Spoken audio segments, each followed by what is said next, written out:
Roll call, begin with Commissioner Stevens. Commissioner Schimke. Here. Commissioner Smith, present. Commissioner Culbertson. Here. And Commissioner KAAZ. Here. All commissioners are present. We have public comment at the beginning of the meeting. We have one call in.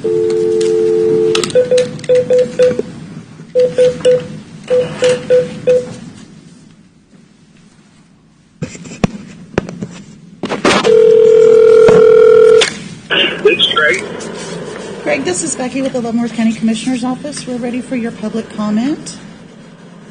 Yeah, are you guys ready? If you could please state your name and address for the record. Yeah, my name is Greg Coolman. I'm at 16871 Evans Road. And I share a fence with the property that we're talking about, and I'm against it becoming 1 acre lots. And the reasons why is that if you look at my property from Evans Road, basically my whole property slopes. Even the homeowner before me had to put a berm around our house to divert the water from our home. If you look at the back of my property, which I have 2.2 acres, I'm not just an acre lot there, like there was said in the last zoning. If you look in the back, there's actually natural swales. They have a pond on the property, on Child's property, that actually drains through my property. It doesn't go into the ditch that's between me and the other property, so I'm worried about that becoming a retention pond, or if they drain it, that all that water will go through my property. And then also I'm worried about the engineered, basically septic tanks that will flow through my property. Again, my property has a natural fall to it, taking that water off that property. The other issues I have is that Evans Road is now getting very congested. If we add more houses to this road, 166 and Evans Road is already bad enough. We just had a rollover accident 2 weeks ago there, and I'm thinking that if we get more and more people, we're going to have to do road improvements to Evans Road, which then obviously will take property away from me and my neighbors. Again, like I said, I'm very against this because of the water flow, and because, like I said, I feel that we're going to need more police, we're going to need more road improvements. We don't need another access out of that subdivision. I mean, we've had multiple birthday deals, with fire trucks and everything. Everybody flows through that subdivision fine. Those 40 homes are fine. My kids play on that road, and they're never worried about traffic or never worried about cars. So to me, I'm against this, again, like I said, for the 1 acre lots. And really, I'm against it in general. Mr. Childs made that a single home over there of that property, and I think it should stay a single home the way he had it.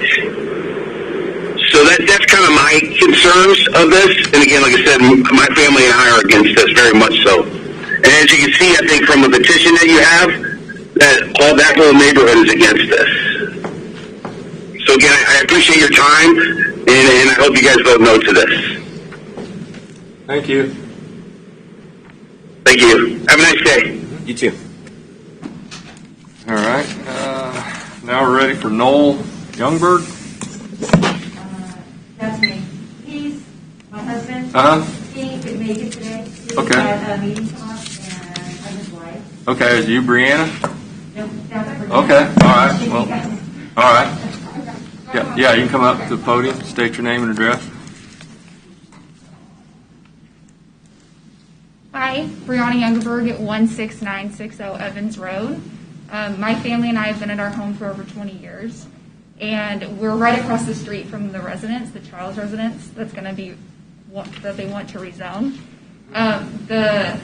Currently, with how the subdivision works, it stops in the part of the subdivision. There's a loop, and they want to extend that to the road, which is right at our driveway. So anytime that someone would leave that subdivision, we'd get lights in the window. It would be traffic. It would be pretty much everything. And just like he said on the phone, we had a rollover accident 2 weeks ago. A teenage girl got T-boned by a construction truck. And so just having more people and building 14 homes on that, 1 acre lots, it's just causing for more accidents. We've had people die in that intersection. It's just congested, and we moved out here for the nature and the trees and not to be in the city. And so, I'm just concerned as the other neighbors with the septic tanks and the water overflow. We are grandfathered in with our septic tank, but we still have issues with it.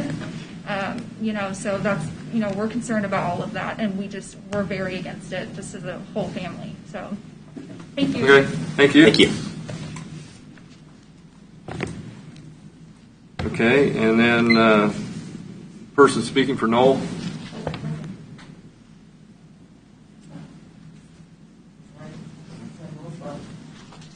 Good morning, everyone. Good morning. I'm Leslie Gasson. I live at 16960 Evans Road in Baser. Once again, I am the neighbor across the street, worried about the headlights, traffic. They come in, they expand. They're going to take out trees, take out yards.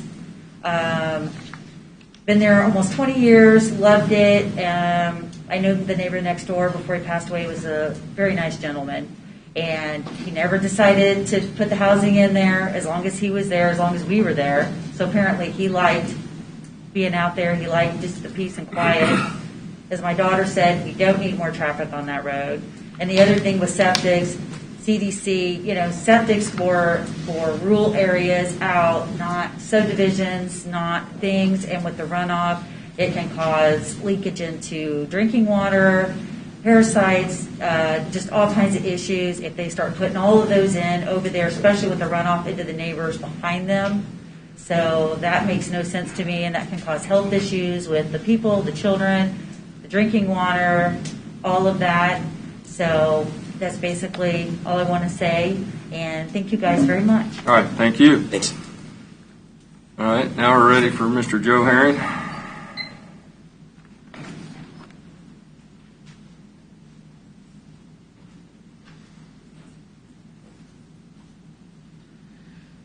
Morning, Commissioners. Morning. Herring Surveying, 315 North 5th Street. I have a plat that's on the consent agenda called High Point. I'm asking that it be removed from the consent agenda and hopefully placed on the regular agenda so we can discuss an issue concerning placement of driveways on a final plat. If we stay on the agenda, we can go into more detail at that time instead of wasting time for other people up here. And assume it would be at the end of the meeting since you do have a full agenda.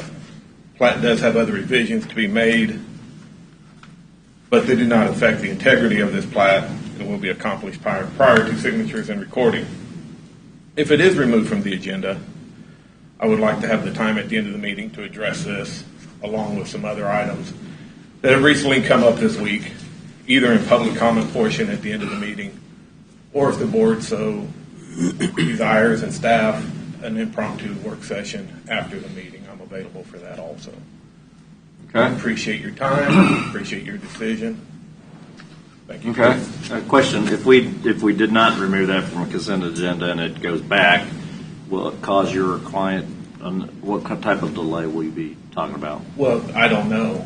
The delays would be determined on when it could get back to the board, which would be I could discuss at the end of this meeting of how hard it is to get plats up here in front of you guys.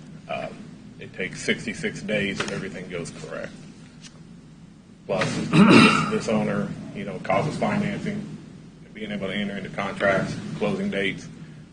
And as everybody knows from that little debacle we watched last night, we have a pretty big election coming up that could affect how people invest their money in the near future. So I'd appreciate keeping it on the agenda, letting this gentleman move forward, let all revisions and anything that needs to happen in the 30-day period after, hopefully, an approval, since it did go 9-0 as Planning Commission and was supported by staff. Okay. So I guess my question would be for Crystal or maybe for Mark or both. So if approved by Planning and Zoning and was placed on the agenda, why the relocation to the consent agenda to go back? So one of the issues that we have run into is we have asked that the general driveway location be placed upon these plats in conformance with the access management policy. We thought that we had that hammered out at the staff level. We thought we had had a meeting with Mr. Herring. We thought we were all on the same page. Something changed. I'm not exactly sure what, but the revisions came back in, and they did not have that information on it. As far as the general layout of the plat goes, it's fine. Like, it meets all of our zoning and subdivision regulations, but we still have this other policy that we need to address. So is the driveway locations is a documented policy in our access management and has always been, or is this something that's new? So educate me if you would. Sure. So the access management policy has been around since 2018. I think that our zoning and subdivision regulations pretty clearly state that for plats that we need to have appropriate information on the face of the plat in order for the county engineer to be able to sign off on the plat. One of the things that we run into more often than you might think is that one person comes in and they put in their driveway because they get there first, and then that dramatically affects what everybody else can do. We don't want to run into an issue where we get 3 or 4 homes built and then a property owner comes in and we say, oh, you can't put your driveway where you want to put it, and we don't actually have a safe location to put your driveway because we already allowed these other people to come in, and that essentially shifts everything, right? So what we're wanting to do is we want to ensure that each lot has an area for a driveway. And we're not talking about a 20-foot area. We're talking about a very wide area, however, so that we can ensure that every one of those lots has appropriate access, appropriate and safe access. So would you say, is it fair to assume, every time a building permit is issued, the driveway location is a part of that discussion? So, for example, if somebody came in and wanted to buy 2 lots or 3 lots, that might change the overall layout of where their home's going to be located or where their driveway could be located. Not without a replat. If we're talking Again, if we were to do a replat, understood. Yeah. So I guess my question is, it does come up as a part of the building permit, correct? But we're trying to avoid somebody maybe buying a lot, trying to build, and because they were the 5th lot or the 10th lot, there being some issue with their driveway location. Yeah, so that access management policy essentially guarantees that all existing parcels in the county, everything that currently exists prior to the adoption of that policy, is guaranteed an access. And that means that on some existing lots, we may have to make some sort of an exception because maybe we can't quite meet the driveway spacing. However, everything going forward, especially things that are being platted, and we know that we're creating these lots, we want to make sure that in addition to creating those lots, that we're also making sure to follow all of the existing policies. And again, that is to ensure that everybody within that subdivision has adequate and safe access. We're getting away from public comment. I think maybe we should pull this off the consent agenda and vote on it separately. Is that what board feels? Yeah, we can discuss it at that placing time. on the agenda, yeah. Okay. All right. Thank you. All right. And there's no more further public comment. Did someone else sign up? No, there's no other sign-ups. Had to be signed up. I thought when I pulled in here, I Signed up for seating, not public comment. Were you going to comment on something that was on the agenda today? the property on Evans Road, yes. She should. She's, Well, we got 2 minutes left. Or actually, we got 1 minute. Got 1 minute left before public comment closes. Good morning. I am Liz Novogradic. I live at 17235 Evans Road. My husband and I own 120 acres right just west of the property that we're speaking about. So I'm affected probably the largest because my property actually connects to this piece. My husband and I were offered this property a few months back before this was purchased. And we were going to do it just to keep this from happening. We were going to go into debt just to buy this property and possibly maybe put 2 homes on it, maybe sell it to a friend, acquaintance, relative, just to keep this from happening for another subdivision to go in. When we checked into it, we found real quick how we were told we were going to have to put in roads, sewers, sidewalks, curbs. It was going to cost way more than we could ever afford. And at the last minute, we're just like, we just can't do this. And just to find out what it was going to cost to put in 2 homes, just to keep this from happening, because I knew everybody in the neighborhood didn't want this happening. And we were the only ones that maybe could have done that. And after finding that out, there was no way we could have. Even if we would have given it to our kids in 20 years, it just couldn't have happened. All the statements that have been said is true. There's a bunch of accidents already. There's a daycare. This is my biggest concern is Trinity. Right now, I let Trinity sometimes use our barn They've been shut down for COVID, so I let them use my barn. But there's children back and forth. Right there, if there's streets coming out, it's going right to the daycare center. There's children that wait out there for buses, parent pickup. I couldn't imagine the traffic, right? I mean, I've talked to a couple people, and I don't want to speak for them, but I work kind of closely with Trinity, and the people that I've spoke to were in agreement that it's probably not a great idea. And again, I don't want to speak for them, but I just can't imagine what it's going to affect with all those little kids that are picked up and dropped off every day. And also on top of that, I've got a bunch of development already going on to the west of me, on the other side of me, and I'm like, it's just going everywhere. Okay, thank you. Thank Sorry. you. Thank you. Thanks. All right, now public comments closed. We'll move on to administrative business. The only administrative business is the proclamation. Yeah, I had a couple of things I want to mention, but that can Okay, wait we'll until go with after. proclamation. Yeah, do the proclamation. While my glasses aren't fogged up, I can read it. All right. Well, good morning, Commissioners. Morning. My name is Sonia Murphy. Many of you know that from 4-H Youth Development. I'm the 4-H Youth Development Agent for Leavenworth County. And we are here this morning to kick off our National 4-H Week, which begins this Sunday, October 4th. Every year, National 4-H sees millions of youth, parents, volunteers, alumni come together to celebrate the many positive youth development opportunities offered by 4-H. The theme for this year's National 4-H Week is Opportunity for All.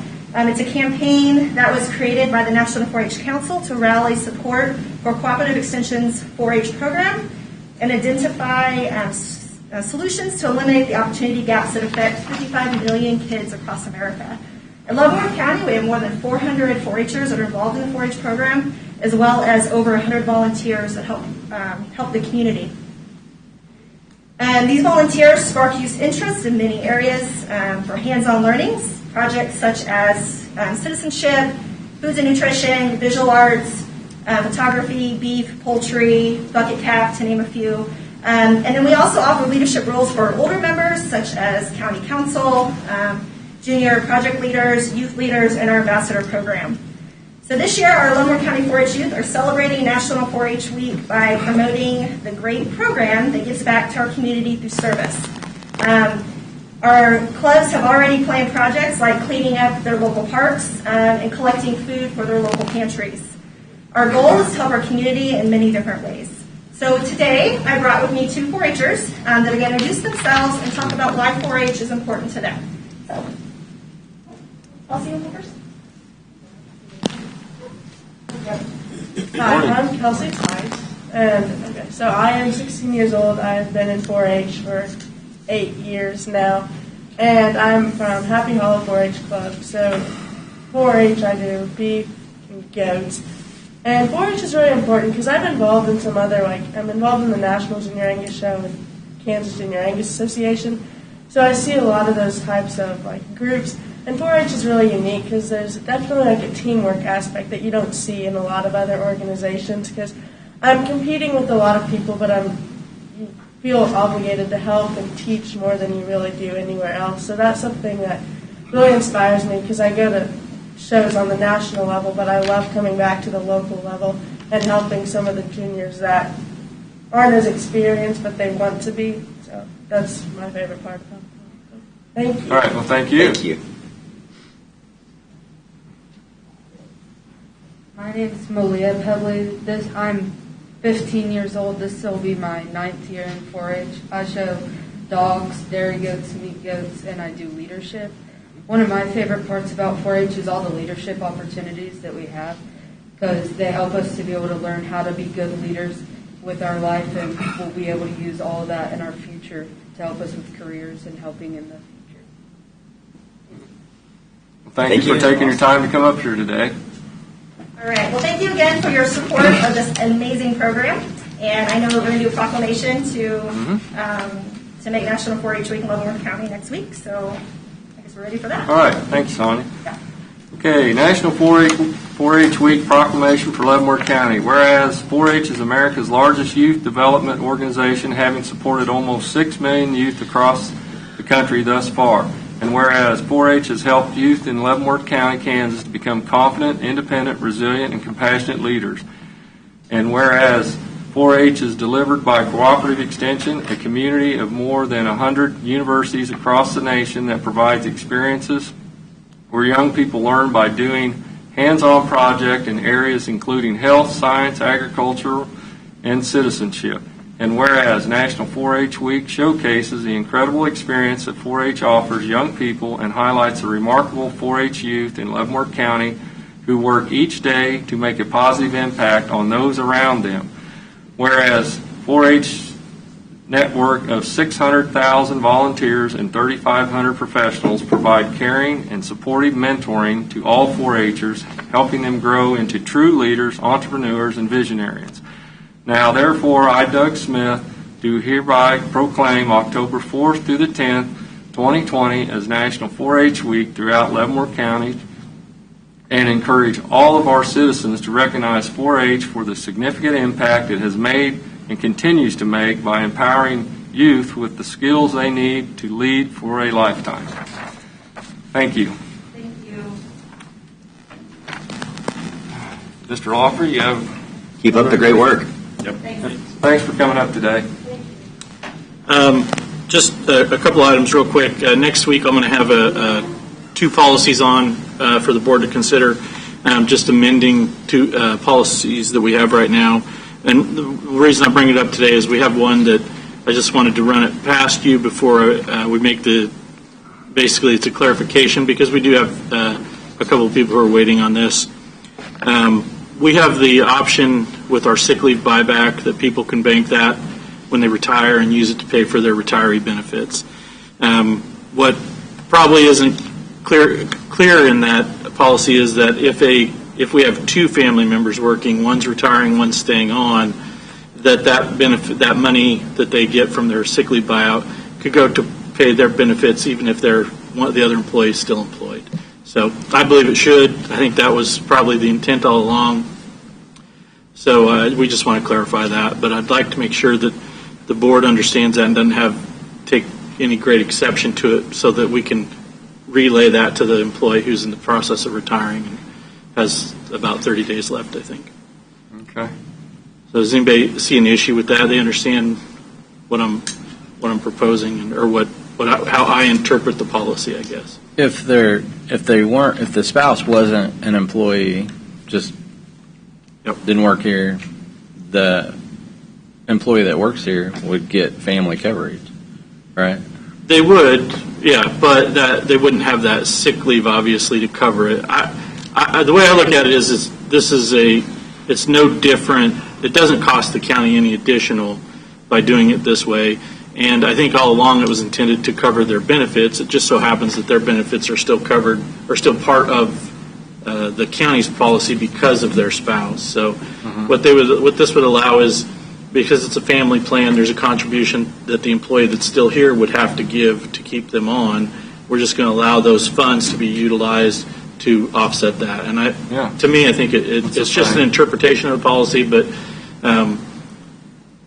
the original intent. There are some people who just want to make sure for the employee. Right. Well, yeah, regardless if the other spouse worked at the county or anywhere else, the idea is you're going to be able to reallocate those funds towards the policy you have, whether it's just you plus a spouse, and other dependents. I mean, this is just one of those instances where the spouse still works here. They haven't retired yet from the county, but that's how I interpreted it. Right. Just wanted to make sure there wasn't an issue because sometimes these things come up later.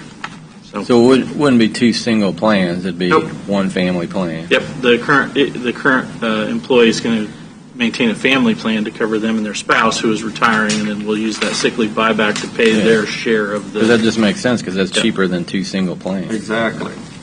Agreed. Just clarifying it because sometimes these things later somebody takes exception to an interpretation. Just making sure. The other one on the tuition policy. Reimbursement policy, we've had just a couple times where we ran into somebody maybe getting their tuition covered under maybe military benefits or something like that, and have submitted a reimbursement to us that we've turned down because it's covered under their other benefit, but there may be a small portion of it that isn't covered, and that this would just clarify that if there's a difference, if there is a shortage, they could still utilize ours to cover that gap, and then and just clean up a few other things. But it's something that the sheriff actually brought over to me and asked if we'd consider it a while ago, but I was waiting for a couple other items. So those will be on next week. Just wanted to give you a heads up. And then I think Commissioner KAAZ said she might have something. Yes. And Commissioner KAAZ, we're at the end of administrative business. Okay, thanks. I just wanted to take a minute to congratulate Joan Lousy, whose commitment to the rule of law, our system of justice, and her community resulted in her appointment as the first female judge for the 1st Judicial District. And for those that don't know, until last week, she was a member of Todd Thompson's team at the County Attorney's Office. That's right. Thank you for bringing that up. Thank you for giving me the time. Have the governor appoint you something. I had one thing. Go ahead. I had visited with Mr. Lawfrey about the county, about the comprehensive plan and the County Road 1 rezone that we put on the table a number of months ago. I don't know, 6 months ago, before COVID. Mm-hmm. And I guess the first question I was going to ask the county councilor was, do the notification letters that we had sent out to the residents in the County Road 1 area, are they still effective for that rezone? Commissioner Stephen, members of the commission, my initial response is yes, but I'd like the opportunity to examine any proposed changes or alterations that may have occurred in the interim. Okay. Then the second thing I was going to bring up to the board was I've done 2 town hall meetings and I've done a survey of the area, and after visiting with folks, there seems to be majority support if we would slightly modify the rezone to north of Hempel Road and the industrial park, and then keeping the light industrial by the turnpike entrance. And that seems to have majority support of people from my district. I over 200 surveys back, and it kind of is a little concession to folks. If we would still leave our land use plan would still be in effect, but as far as the rezone, it would be north of Hempel. And I was thinking if we make that change, that when we adopt the comprehensive plan on the 28th, that maybe those things could happen in concert with one another. North of Hempel doesn't take you to the turnpike, though. Well, you'd still leave, there's 2 little, if you look at that, we'd still leave in place the 2 little light industrial zone areas by the turnpike. I haven't looked at it lately. It basically chops it in half on the north side of the turnpike. And the land use plan would remain in effect that we currently have below that, but there's no possibility really in the near term of any development. Leave it alone. Leave it alone south of the turnpike, then. What's that? Basically, yeah. Wasn't there was some zoning south of the turnpike? Just it went all the way to 32. Yeah. Leave that part alone. Leave that the way it is currently. So what you're talking about is just north of I-70 to Hempel. Yeah, basically. Well, Hempel up to Tonganoxie. But see, you got Woodend just north of the turnpike, then you got Hempel. Leave the zoning north of Hempel. Like the proposed changes north of Hempel are okay. Would take effect. Okay. Everything south of Hempel would Between remain Hempel zoned as is. And then everything south of I-70. South of I-70, with the exception of the light industrial right by the turnpike. And then if this is acceptable, we have the... Yeah, it's basically half. What you're saying is it's 2 miles north of the turnpike, so Hempel is 1 mile north of the turnpike. Right. So you'd be saying half of what we proposed north of I-70. As far as zoning, but the land use plan would still be in effect. But the zoning where the development's going to occur is going to be where we would be rezoning. But this is a plan. I mean, this gives some concessions to some folks and also has majority support. Do you know of some development that's occurring? Well, this is what we're hoping for. That's the purpose, To be honest with Commissioner Stevens, this conversation should have happened before the turnpike interchange was placed there. Amen. Well, I agree, but I think... It may not have went there if it would have been discussed before that. Do we have either, I mean, do we even have either of those items coming up on a? Comp plan's being a public hearing next week at the Planning Commission on the 7th. And then it'll come before us on the 28th, is that correct, Mark? I'm not sure the date off the top of my head. That's That'd probably, be 21 days later, right? yes. Well, wouldn't the thinking be that proposal go in front of the planning and zoning then for them to review? Well, we laid it on, we tabled it. It actually came from planning and zoning, and then we as a group tabled this. Till the comp plan got Till done. the comp plan was finished. And then this would be, what we'd be doing today is deciding that this is okay, and then have the county councilor kind of draft it up. I think this would have to be on the agenda, wouldn't it, to do that? Well, I'm trying to put it there. Yeah. Mr. Chairman, Van members of the This commission. would be going again. So County Road 1 is done with planning and zoning. The only thing that's going in front of planning and zoning and public hearing is the comp plan. That's my understanding, Commissioners. Commissioners, if the board wishes to substantially amend the proposed rezoning, I will look into whether an additional notice is being provided, because what you're really doing apparently is taking a block of rezoning out. So you're not changing the zoning for those people, and consequently the existing notice may be effective. However, it's a substantially different rezoning plan, and the rezoning plan does affect areas outside the immediate area of the rezoning. The comp plan that will come before you is a general guide for rezoning. Rezoning should be in conformity with your comprehensive plan, not identical to it, but it should be in general conformity with it.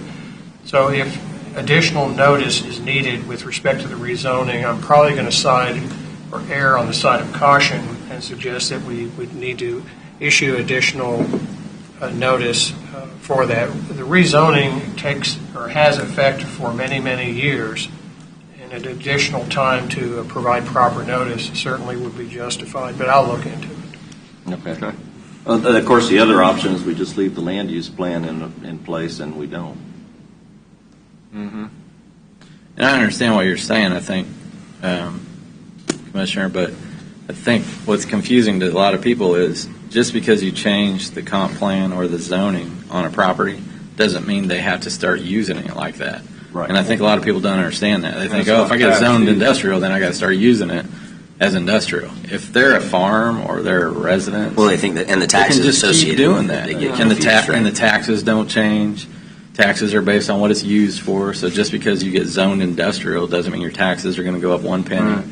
As long as you're using it like it's being used, we can rezone it and change the comp plan. I've had 2 for town that area. halls on this, and we had probably 50 to 80 people at the meetings and the surveys, and there was a lot of angst. But it looks like if you try to come to a compromise, try to come to a middle ground, that this is acceptable to folks down there. But my point is, they're freaking out, I think, because they think they got to start using it for what we changed it to. I'd hate to see this be another, like what's happened for the last 10 years. Nothing was done because they're thinking that whenever they got the Well, we're trying to educate people, and that's what the meetings that we've had been trying to educate people that Right.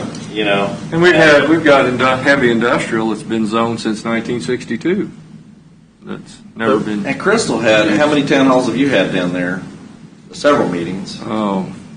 Yeah, we had at least 3 Fairgrounds, different meetings. VFW Hall. Yeah. A couple at the VFW. One of the things, just a couple of items. One, you just brought it up that we had a process where we went through the land use study, and they had conducted the town hall meetings, they took input, they brought it to the board approved it, and that was a couple of years ago, right? Yep. So then the board at that time said, okay, we've got the comp plan in place for the land use plan in place for County Road 1 corridor. Now the next step is to rezone it so that when development comes, it's already identified, there's not a whole nother process like we see happen today and almost monthly at least. And so that was the board's direction, is to rezone it. And the rezoning came up, but we were in the middle of the comp plan, so the board asked us to table it at that time so that the comp plan could get done. And I think what the county councilor said is absolutely very important, that we err on the side of caution, that if we're changing what was proposed when the letters were sent out for rezoning, which they already were, if we're changing that in any way, shape, or form, you probably ought to renotice it. Starts over. And if you're not asking to change the land use plan, you're just asking to change what we're actually going to rezone. So I just would, I think on that, either we do it like it was originally proposed, or I agree, I think we got to renotice that. I believe it passed 4-1, and I think I was the only one that voted against it. I think that sounds right, actually. The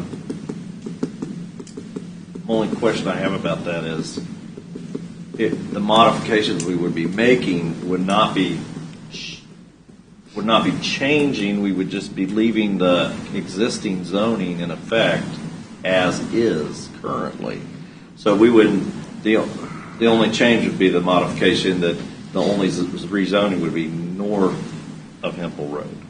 And Commissioner, I will examine that. However, to reiterate, I think the point made by Mr. Lawfrey, the cost to the county to start again, if you want to put it that way, would be postage and time. And with a rezoning, you're talking about something that potentially affects the use of property by those owners for decades.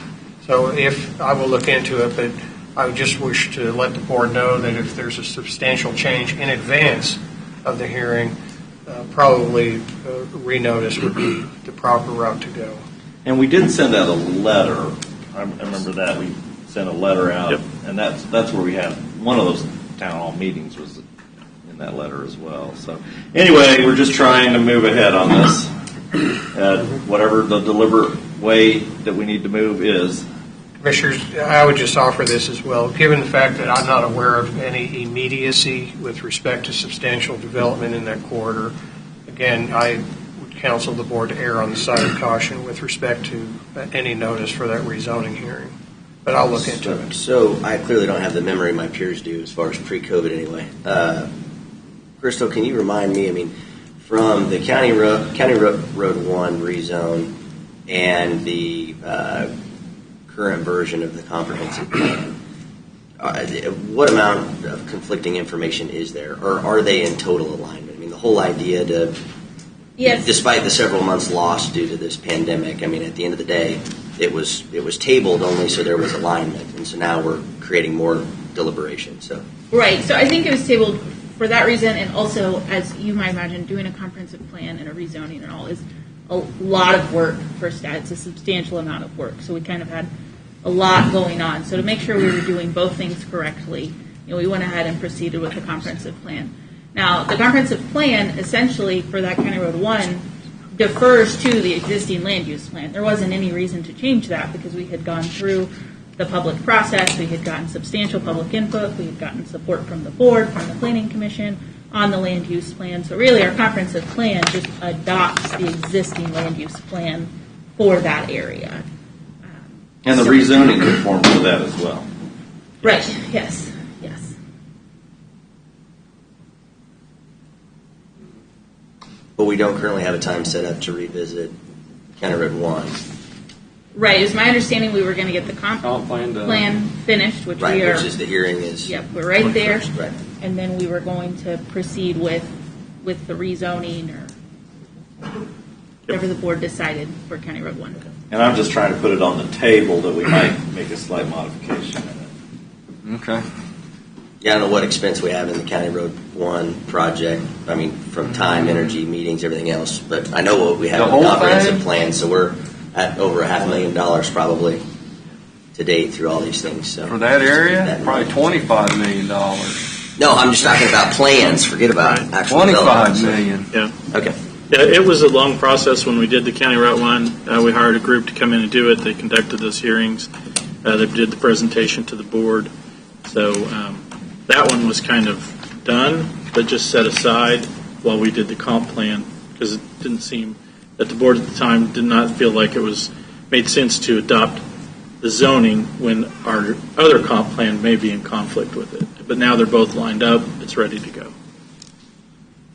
So this just kind of gets the ball rolling, I guess. the land use study should have been done 2004, 2005 before they put it on the ballot for the 2006 sales tax. But, well, build it and they'll come. Yeah, I don't know when. I don't know. So, anyways, is there anything else under administrative business? All right. Then we'll move on to consent agenda. Does anyone want to have anything that they feel needs to be pulled off the consent agenda and voted on separately? The High Point. The High, yeah. Does anyone want to make a recommendation for High Point? Well, I was just going to ask, since we had the discussion about High Point, there was also Cecil Acres that was approved by Planning Commission and now was about to undergo the same process, go back to Planning and Zoning? No, Cecil Acres, we have everything we need on that. Okay, so it's good to go. Okay. I just had one question on the check register before anything else gets moved on. Was the core slab, the pre-stressed concrete, was that E58? It goes all the way back to February, and clearly I don't have the memory that everybody else does. Transfer station, wasn't it? Well, I would have to verify. I thought there was we were pre-ordering certain materials going back even that far to try to accelerate the E58 project, but it is E58, right? Okay. Just anytime you see something approved in February and we're paying for it in nearly October, I'm like, what? Okay. So that's all good. It seemed majorly out of sequence, so I couldn't figure out. Okay. I was looking at that list. Okay, so you got that, and does anyone want to make a motion to pull High Point from the consent agenda? Or not a motion, just request it? Yeah, I'll make a motion to relocate the High Points Estates plat to the agenda and otherwise approve the consent agenda as presented. I have a motion and a second on the consent agenda with the removal of High Point, what was it called? High Point Estates. Second. I have a motion and a second. Any further discussion? Voting? Aye. Aye. Commissioner Cobb votes aye. All right. Thank you.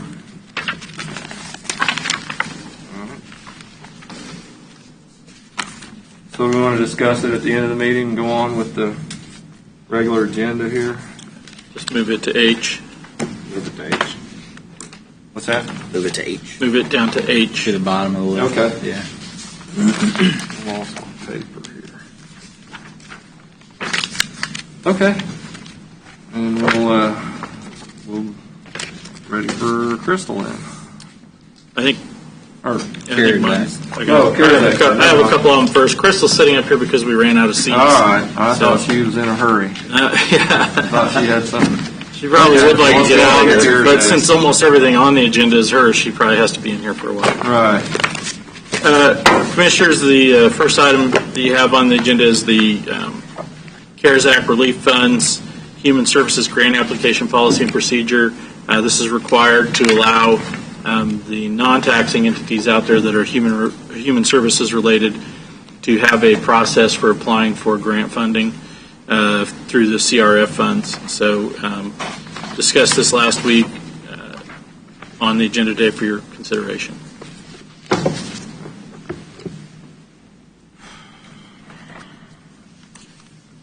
Anybody have any questions?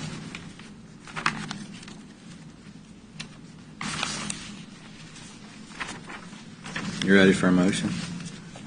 Yes. I move. Go ahead, yeah. I move that we approve the CARES Act Relief Fund Human Services Grant Application Policy. Second. I have a motion and a second. Any further discussion on the CARES Act grant application policy? Then voting? Aye. Aye. Aye. Aye. Commissioner Cobb votes aye. All right. Thank you. I did have one question mark on that. Religious organizations, are they eligible to apply? Anybody who would fall underneath the human services fields that had COVID-related expenditures could make application. Is that a yes? I like a yes. That's what I took it as.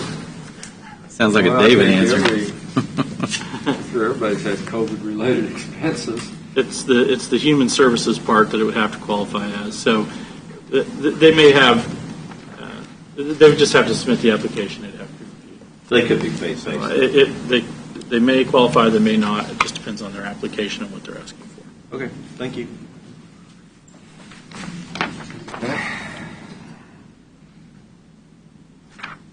So are we ready for approval of adoption of general obligation sales tax bond resolution? Yes, and again, Mr. Arterberry is here this week to discuss this, go over it if you need to ask any questions. He would definitely be the person to answer those questions. Does anyone have any questions? I mean, we've done this before at a higher rate, I'm sure. This is just the next step, Yeah, I as know. he just explained last time he was here. Right, yeah. And we do have a rating call later this week. Friday, yeah. Hope that's good. If you don't need him to explain it, you ready for a motion? I'm not. I don't. Unless someone else needs any explanation, I'd say we can move I don't think forward. there's any change from our last one. I move we approve Resolution 2020-31 authorizing the offering for sale of general obligation sales tax bonds. Second. Got a motion and a second. Is there any further discussion on the general obligation bonds?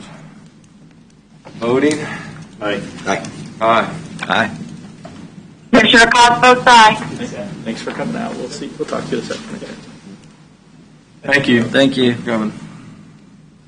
Okay. Now we're ready for Mr. Knoll.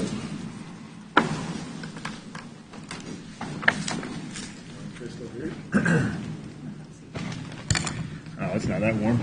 Commissioners, thank you for your time. Morning, Bill. Today we're back to discuss the county public works utility accommodation policy. We previously had a work session regarding this policy. There were amendments made kind of throughout the policy to update it to the current public works department operating system, and also update it for better define some of the parameters within this utility policy.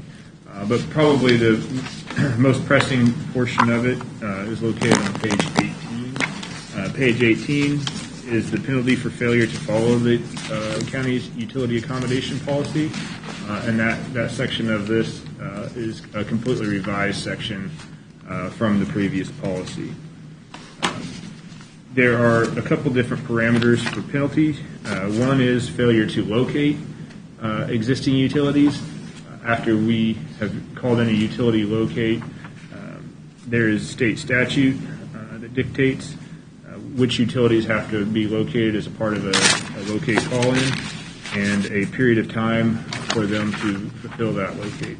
Secondary to that, if we have known utilities within the area, we will send that utility provider a written notification via certified mail and provide them a 10-day period to locate their utility.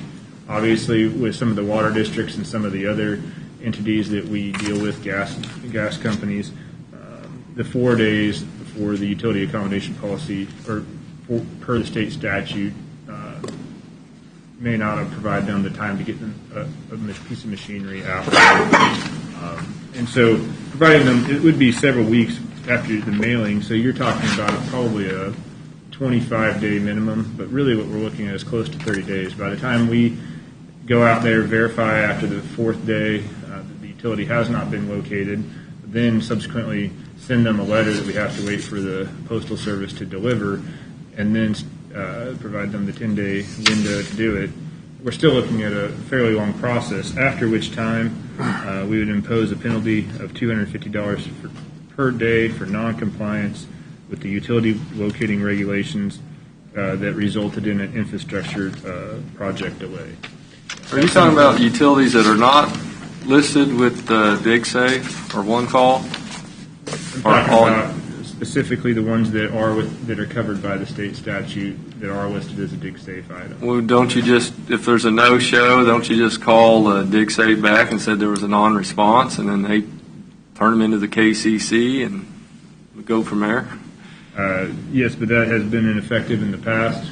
Generally, we do notify these people in writing, or we notify them and then sometimes they come, especially when we're talking about some of the local utility accommodation policies. Obviously, this is open for discussion. We can remove that portion or amend that portion as necessary. But yes, we re-notify them. But when we do reach out to a lot of the entities, I don't know that they're getting the notifications through the notification system as they probably should be getting them. And so they often, the first thing they state when we give them a call is, and which we would do ahead of sending the letter anyway, is we would verify that they did receive the notification, give them the opportunity if they say we'll be out there next Tuesday, or we'll be out there in the next following week and a half. This is for in the event that we just have failure to comply. We've had, just since I've been here, issues where they just said we're not going to locate it until the leaves are off the trees for some of the water lines. Well, that presents a substantial delay in a project path. That's a non-response, and really, I think, and if they didn't show up to locate it. Yes, I agree with that. It's a non-response. And what this does is kind of brings the ability to try to facilitate a response in a timely manner in-house instead of relying on the Kansas associations to work on our behalf. Is the intent of the policy. We've had a lot of projects that have been held hostage, in my opinion, so I'm in favor of whatever the most reasonable notification timetable is, but also with the strictest penalties to force collaboration and movement. So yes, it comes at a far greater cost if we can't move projects forward. So. And we will still continue to work with all the utility providers. We will call them, we will notify them, we will work with them.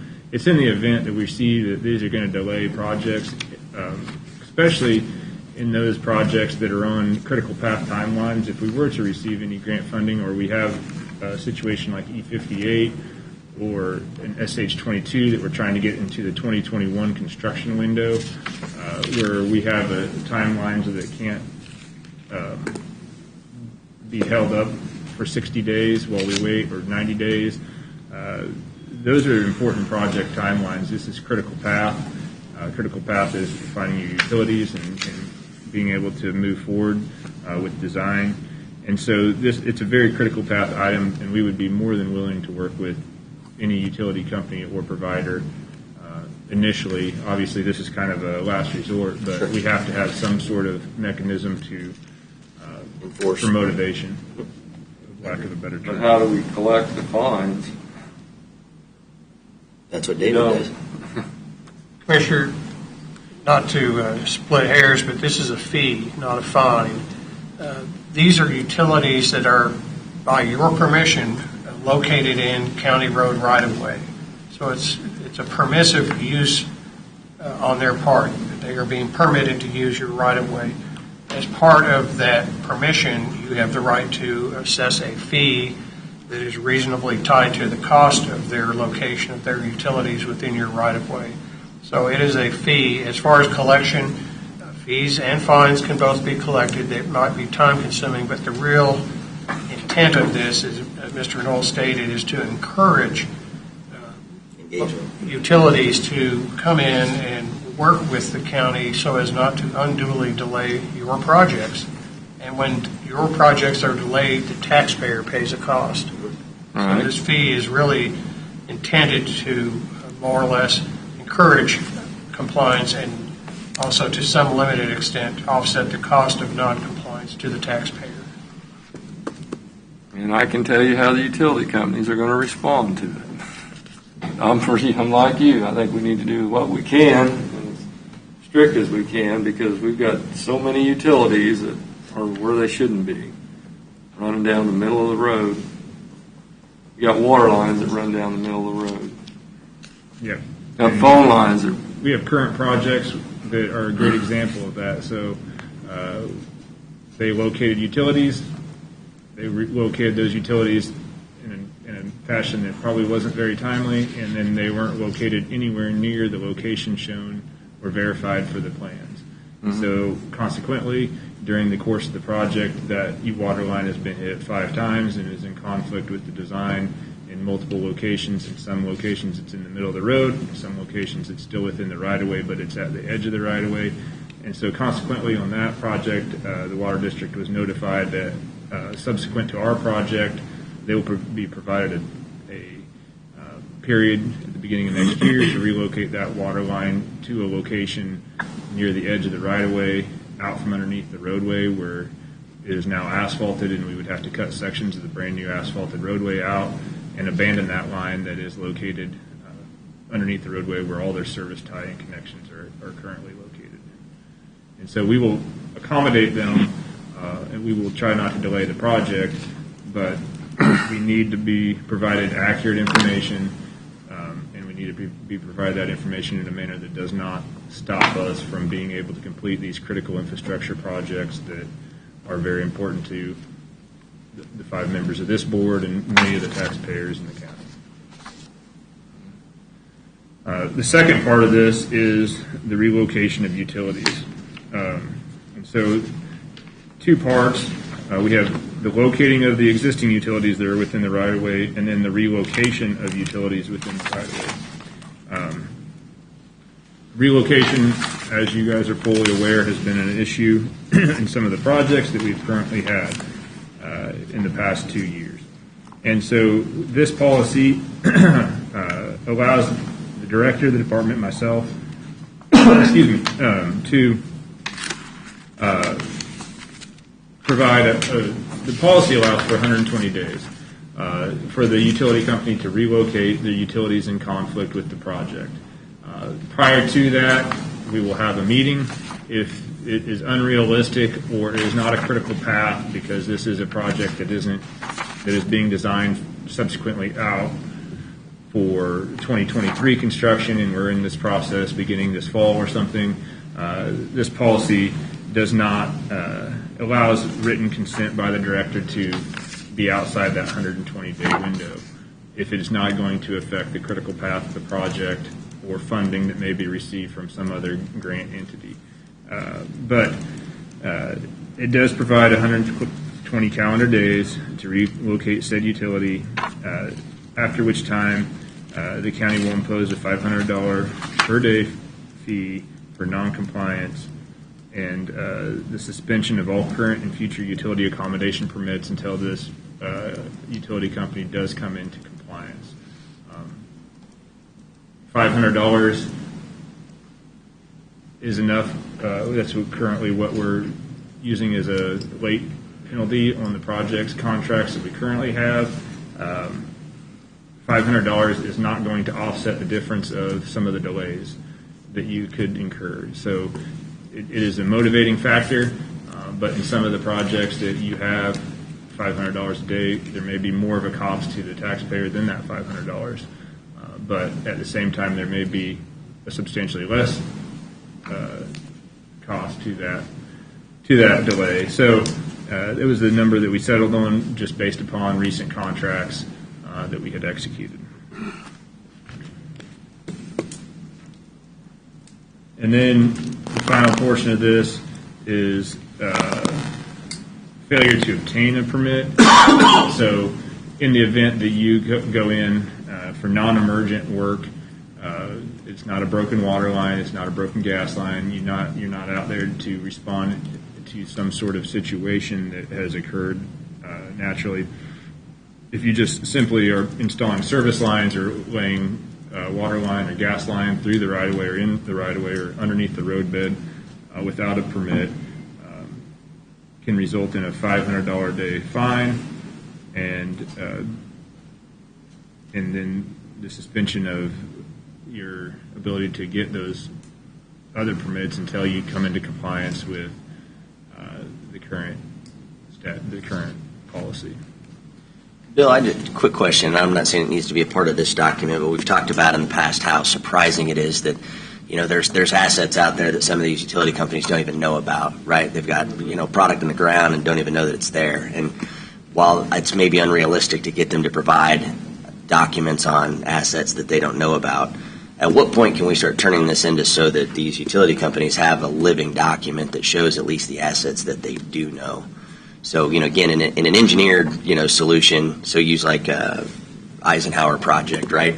There's not a utility location that isn't crystal clear as a part of that project, but there's a lot of these other relocations where we're giving them some amount of direction, but then ultimately, there is no requirements or specs or documents that are traded back and forth that says, hey, after we relocated this, mile of line, here's where it's ultimately at. I mean, it's like this lack of records or black hole that's just blows my mind. Well, for an Eisenhower project or for a roadway project that does require the relocation of the utility, that relocation would be shown on the plans. And so we would have a record of where that line was relocated to.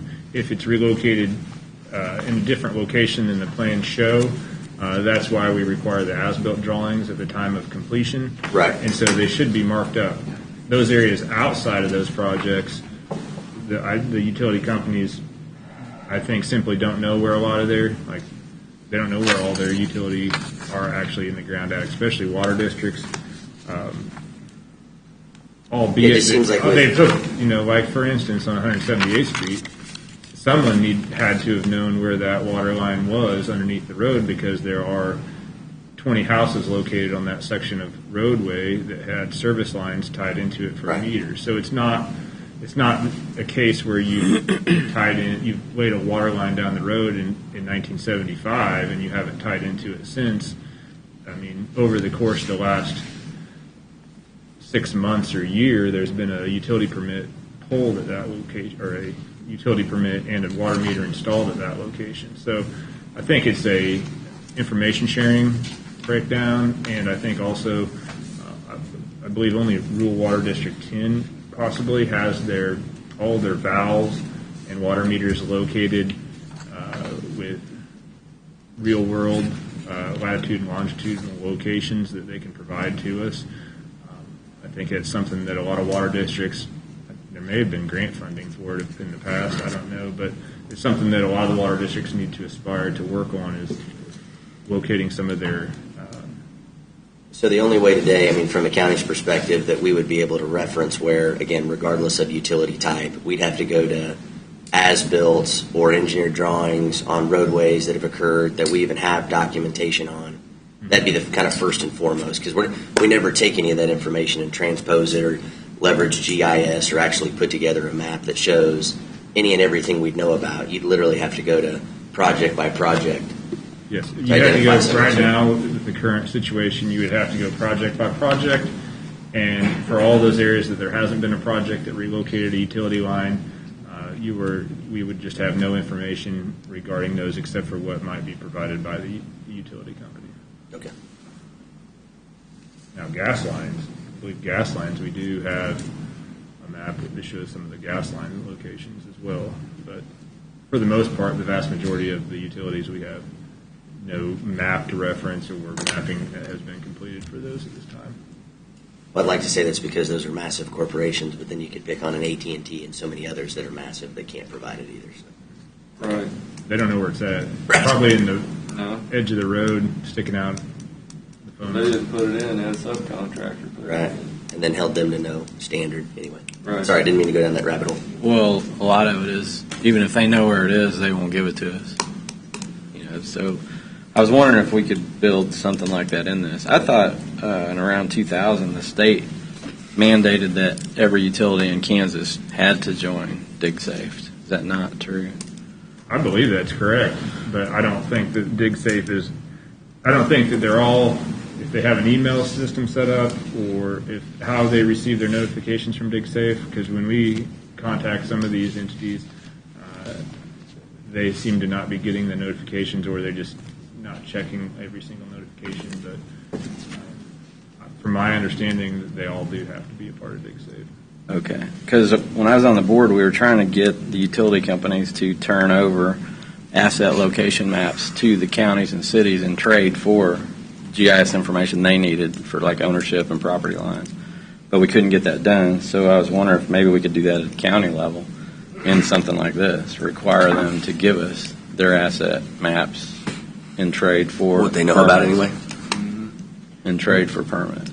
Well, we can make that attempt. I think, at least from my experience with the grant funding that came out from the last federal government stimulus on rural broadband or rural internet access.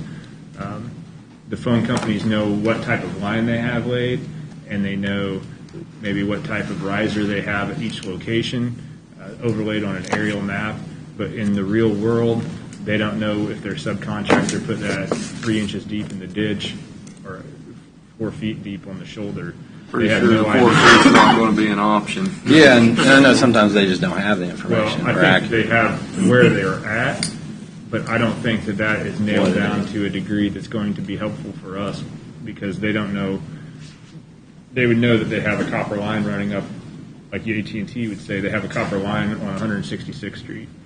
And they would know what type of improvement they put in there originally, but they may not know if that's underneath the existing asphalt in the ditch or until they go out and do their utility locate. But Jeff, to your point, it's like, again, trying to erase or catch everything up all at once. It seems more to me that when you have new locations or relocations, it's almost an expectation or a requirement that you provide those specs after the project's completed, right? I mean, your sub should be able to say, here's the scope of work that was completed, and turn that into the utility company. And the utility company say, hey, here's what we did, and you actually have the documentation that shows where and what we did.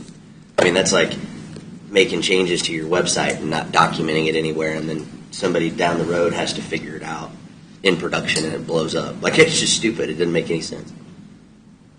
Yeah, I think where the problem comes in is that the actual contractor laying the line, whatever it is, doesn't really have access to a GPS coordinates of exactly what they did exactly where. They said, yeah, we ran a line down the north side of that road, but exactly where it is. Right, yeah. I mean, 20 feet off center, and then all of a sudden we hit a rock bankment, so we took a left. I think that's where the problem comes into. Or the north lane of that road. And then are we requiring plastic water lines to have tracer lines laid with them? Can we do that in here too? I think everybody does now. Yeah, I think that's okay. Pretty much standard now. Part of dig safe. Okay. Yeah, I think that's. But you have miles and miles of line that don't. That was put in the 60s. And yeah. 70s. Yeah, there's a lot out there already. That's where the locating is not going to get you close. Unless you're good with a couple pieces of copper wire. It's a very comprehensive policy. If you look at our policy and compare that to like the state's utility accommodation policy, which they haven't, I think that because of the existence of the KAAZ, they may not have the same issues that we have, but theirs is considerably shorter, probably a third this length. But I think because of the KAAZ and that state agency affiliation, they don't have the issues that we have locally,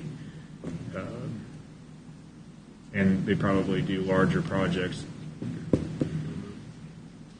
I think it's a great policy, and if we could get 50% of it enforced, no doubt, we'd be lucky. Yeah, I agree. Because utility companies just ignore us. They always have.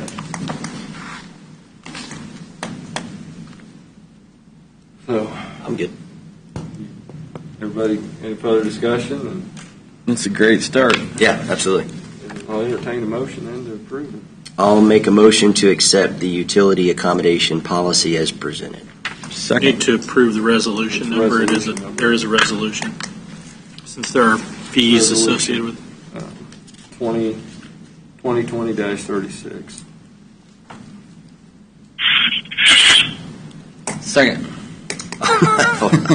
I'll make a motion to accept the utility accommodation policy resolution 2020-36.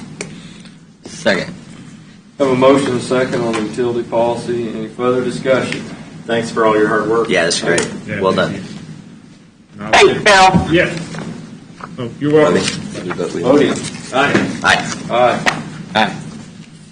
Commissioner Claus votes aye. Thank you.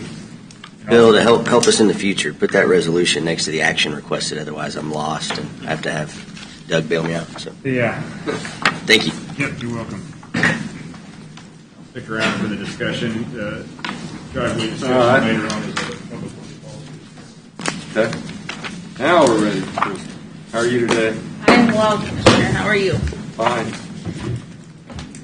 Mr. Chairman and Commissioners, I have before you a request to approve Resolution 2020-32. This is a request for renewal of a special use permit for Gallagher's Little Bullies Kennel. They have been in operation for some time now with the special use permit. We've never had any complaints. They've never violated their special use permit. They are requesting one modification. In the previous resolution, we had limited the number of dogs as opposed to the litter. It's obviously difficult to know how many dogs are going to be born in any given litter. So they're requesting that we limit it by litter rather than by puppies, which is totally understandable. Staff is supportive of. They're also requesting that we increase the length of their special use permit from 5 years to 10 years, which again, staff is supportive of. The Planning Commission voted 9-0 to recommend approval of this. Like I said, we have no issues with this. They have been very excellent Leavenworth County special use permit holders over the last several years. You've already had the public hearing, or you got to have another one? We had a public hearing at Planning Commission. Okay. I believe the applicants are here if you have any questions for them. I don't. They're not a new business. Does any other commissioners have anything to ask? I talked to a lot of the neighbors around this business, and nobody has any complaints. Right. And we got an email from somebody. Crystal? Yes. I was going to ask Mark. Would that apply to this? Did you see that email from Crystal from Humane Society? I did see the email from Crystal and the Humane Society. I don't think it's the first time that has been brought to our attention, but again, we have a special use permit procedure. It's been followed. I don't think that there's any issue.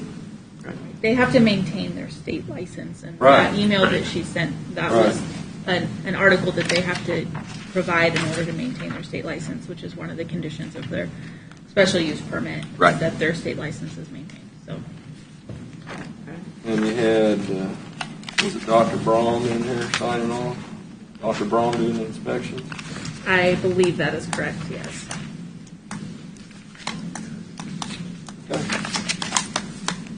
Then, You ready for a anybody else motion? have Any other questions? I'll entertain a motion. Make a motion, we approve Resolution 2020-32, special use permit for Yager's Little Bullies Dog Kennel. For 10 years? Yeah, they're all 10 years now, right? That is that is in the recommendation.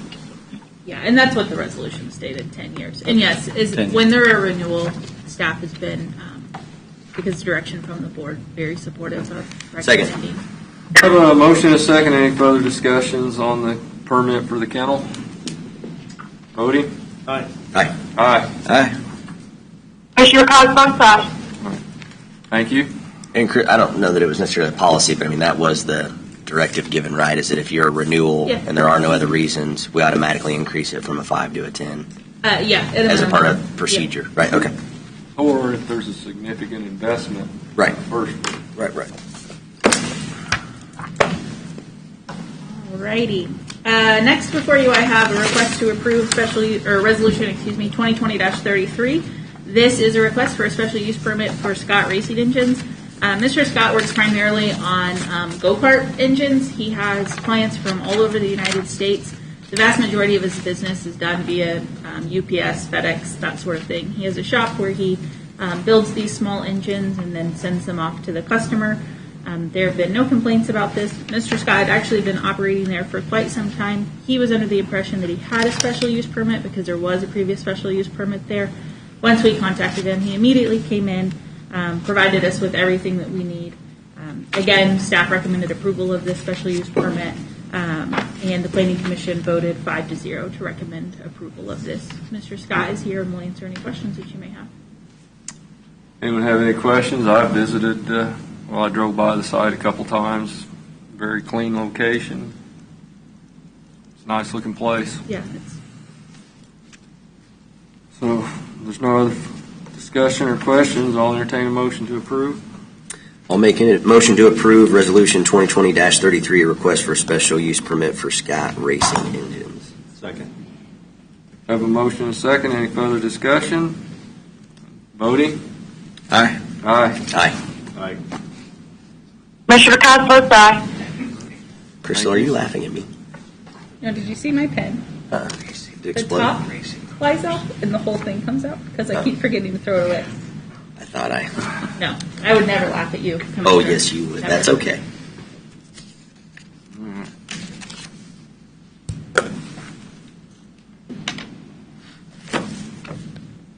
Okay. Commissioners, before you have Resolution 2020-34. This is a rezoning request from Rural Residential 2.5 to I-2. The subject property is located on 773 Highway, just off Amelia Earhart Road. It is also directly adjacent to the fort.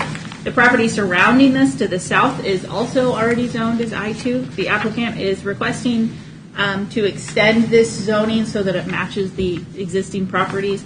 They are not requesting to rezone the entire parcel, just a portion of the parcel, as you can see in the survey that was provided. Because this is located on a state-maintained highway and the proximity to the fort, the proximity to other I-2 zoning districts, staff is supportive of this request. The Planning Commission was also supportive of this request, and they voted 9-0 to recommend approval. The applicant is here and will answer any questions you may have, as will staff. It's just a continuation of zoning, isn't it? And it's my understanding this is to facilitate the new federal prison to construction.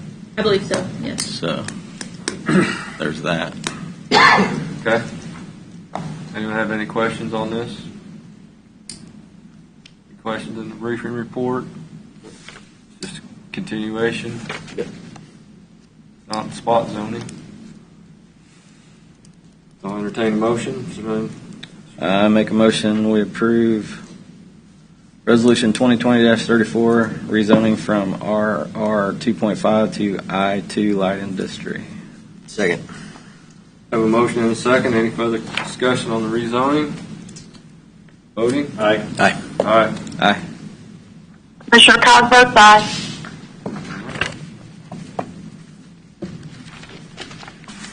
This is a request before you for Resolution 2020-35. This is also a rezoning request. The applicants are requesting to rezone a tract of land at 166th and Evans from RR 2.5 to R1.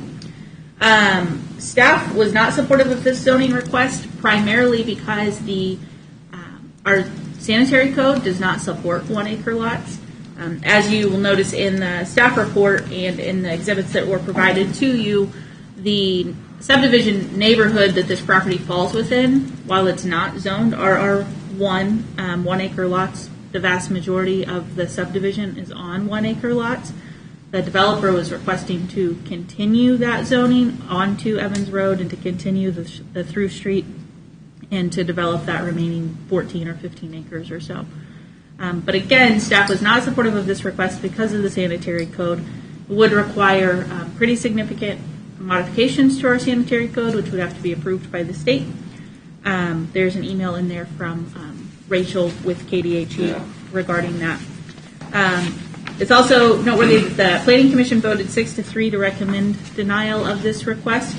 There was a protest petition submitted. However, that protest petition was not valid due to the you have to have a certain number of property owners within that notification area sign off on it. One of the conditions of that is that all property owners for a particular household sign the protest petition that was submitted. Many of them were only one property owner, or maybe even someone who lived in the home but did not own the property, which is why it was ended up not being valid as we went through. So would these homes that are on 1 acre lots, would they be non-compliant or? No, it was a subdivision that was approved by the Board of County Commissioners back in, I think, 1989, 88 or 89. I'm not entirely sure why they were approved on 1 acre lots. The zoning back then was RR 2.5. However, the plat came through without a rezoning, and it was approved, and then obviously the subdivision was built out, and it's been there for quite some time. There's a lot of subdivisions that are 1 acre lots in the county. That were platted? Oh, yeah. Really? Lots of them. Procedural questions. Since the planning board voted the way they did, in order for us to adopt this, it would require a supermajority, or else we could return it back to the planning commission. Is that the the rule? Well, we'd have to update our sanitary Yes, sewer code. yes, you are correct, Commissioner. However, if I could offer this, Commissioner Culbertson and Commissioner Smith both referenced other subdivisions that may have been allowed on 1 acre lots. That is in conflict with your current sanitary code. Prior to considering the adoption of this resolution, I think it would be incumbent upon this board to amend its, or take the steps to amend its sanitary code to allow these 1 acre lots.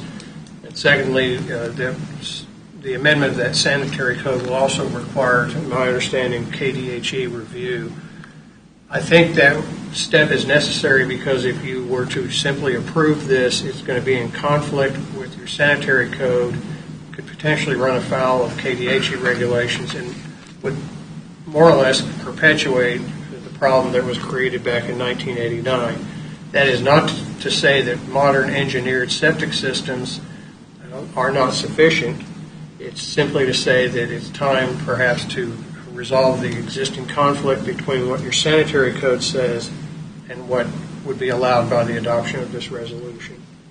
Crystal, correct me. I know we've had a lot of conversations about septics and what they can or can't allow. I mean, one of the reasons 2.5 exists the way that it does is because that was the minimum threshold expectation on a off-the-shelf, septic solution. Right. Now, that's clearly not the case because you see tracks like this, again, lots of examples of it. Whether all of these ones located adjacent are up to code, I'm sure they're not, based on when they were built.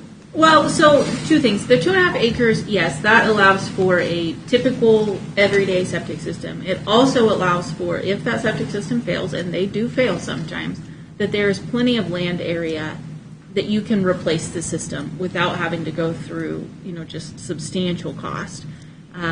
Replace or just extend the system? Extend, replace, Okay. whatever it is that you need to do. We've had some where they were able to just add lateral lines. We've had others where entire systems we had to put entire systems back in. The building permits that I went back and looked at on the Leach Isle subdivision, the vast majority of those had mound systems, engineered systems, which is what these would also be looking at. So I don't want to say that they're not in compliance. I would say that they're engineered systems, which is what is required for anything under 2.5 acres. The issue is if one of those is to fail, there's nowhere to put a new one.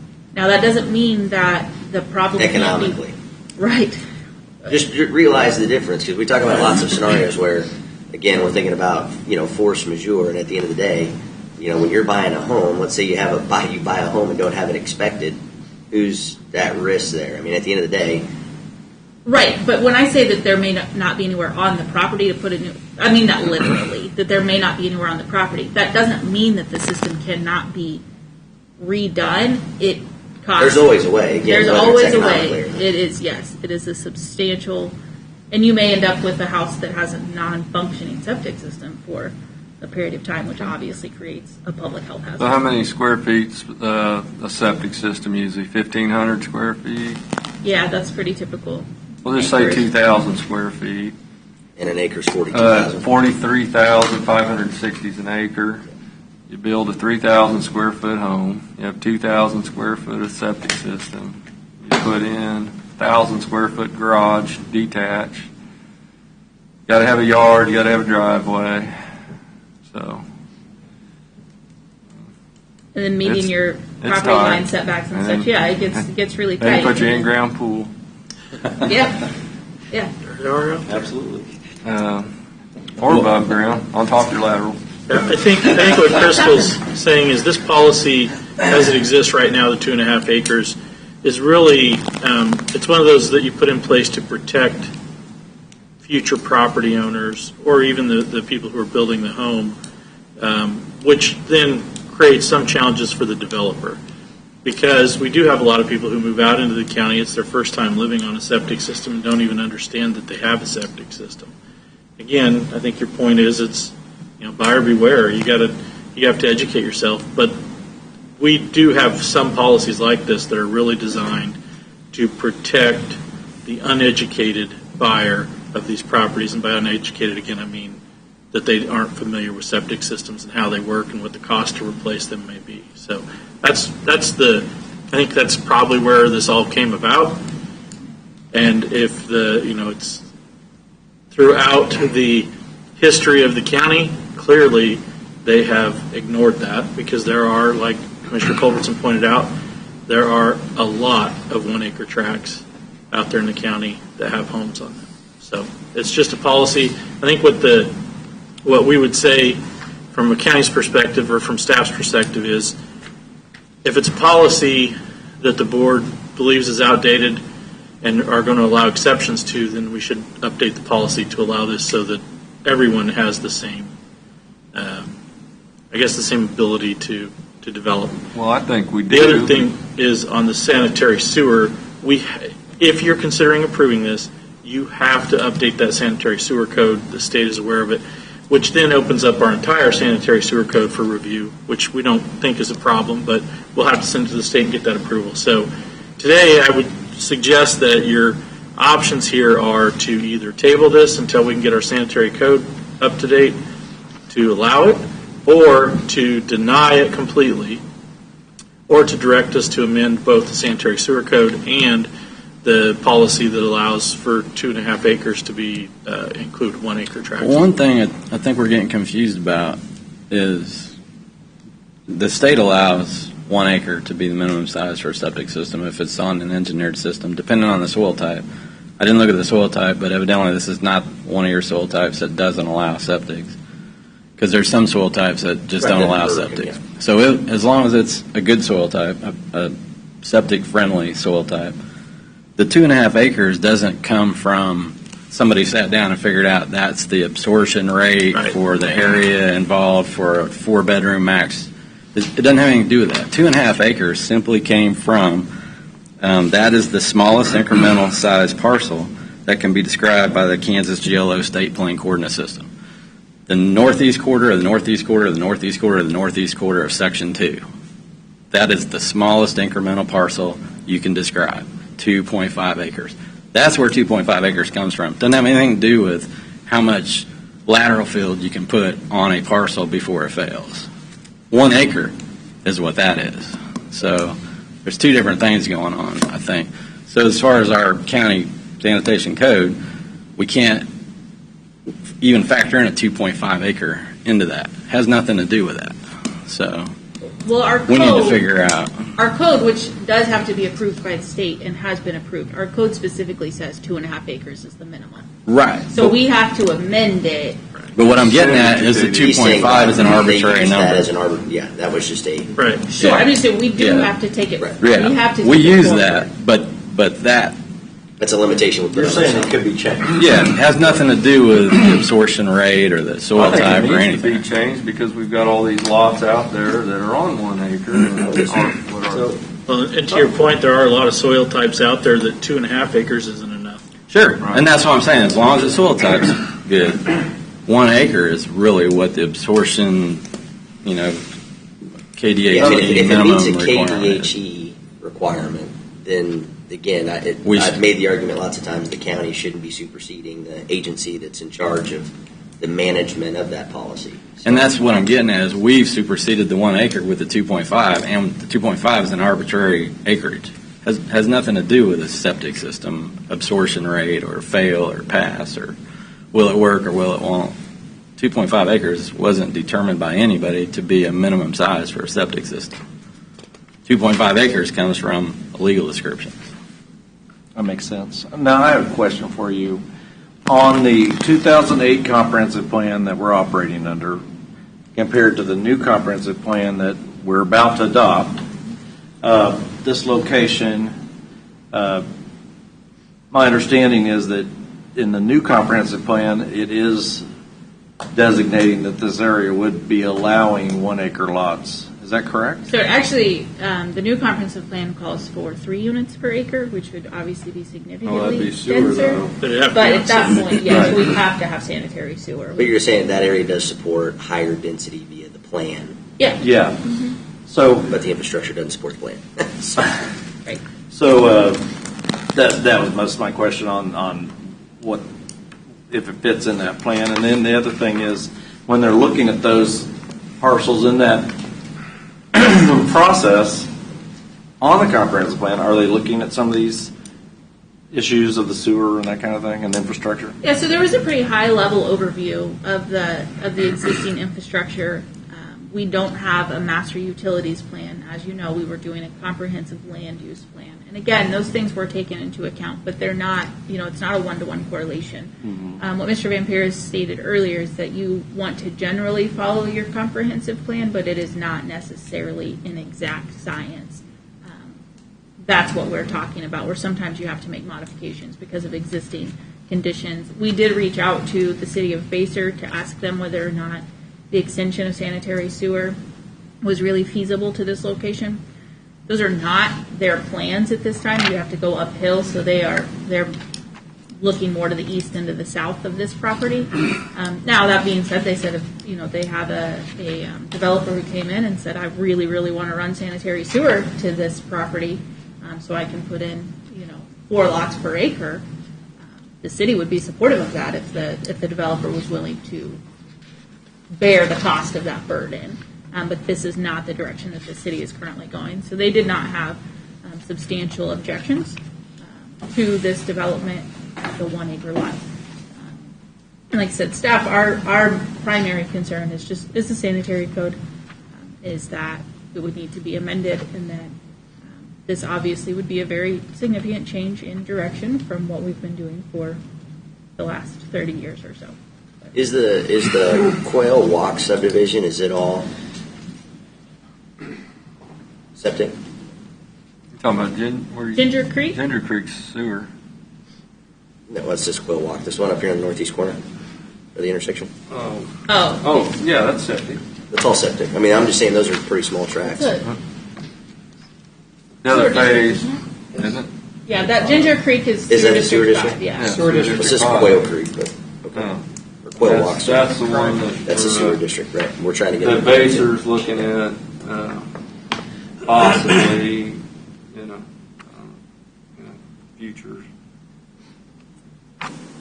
We're on lagoons on that. It's a county sewer district, so someday it will have to be decommissioned and hooked up. I just hope the comprehensive plan won't have a lot of areas where it's going to call for 1 acre development, and the reality is that area is not going to fit. So I hope you're looking at that. Yeah, I don't think that like I said, I don't think there are going to be many of those. And again, we did not ask them to sit down and locate all of the septic, all of the sanitary lines and such. That was not within the scope of the plan. That would be a separate plan. After spending, what do we spend on that plan? Well, I think what they identified was that's the best use, right? They've identified the best use of that land would be for that, when infrastructure will support it. So, wait, this is Commissioner KAAZ. I wanted to interject that I think that some of those designations in the comprehensive plan were in anticipation of connecting to sanitary sewer systems as opposed to septic systems. And I want to go to say that I really have concerns with adding additional septic systems on 1 acre lots because of the reason, if they're in the event of a failure, there is no place else to put the system in. So that's just what I wanted to say. Okay. But I'm skeptical. I still think, though, that for the folks that are already on the 1 acre, we need to redo this to get everybody into compliance. And to match KDHE's. Well, yeah. Whether we prove this or not, I'm just saying we need to just clean up our sanitary sewer codes. Because, I mean, I don't know what that would be if you're sitting on a 1 acre lot in a subdivision and all of a sudden you're out of compliance. Who knows what the future brings. Yeah, I mean, I think it needs to be updated to reflect KDHE. I mean, at the end of the day, if this solution can support the higher density, we've said many times that we'd be in support of it.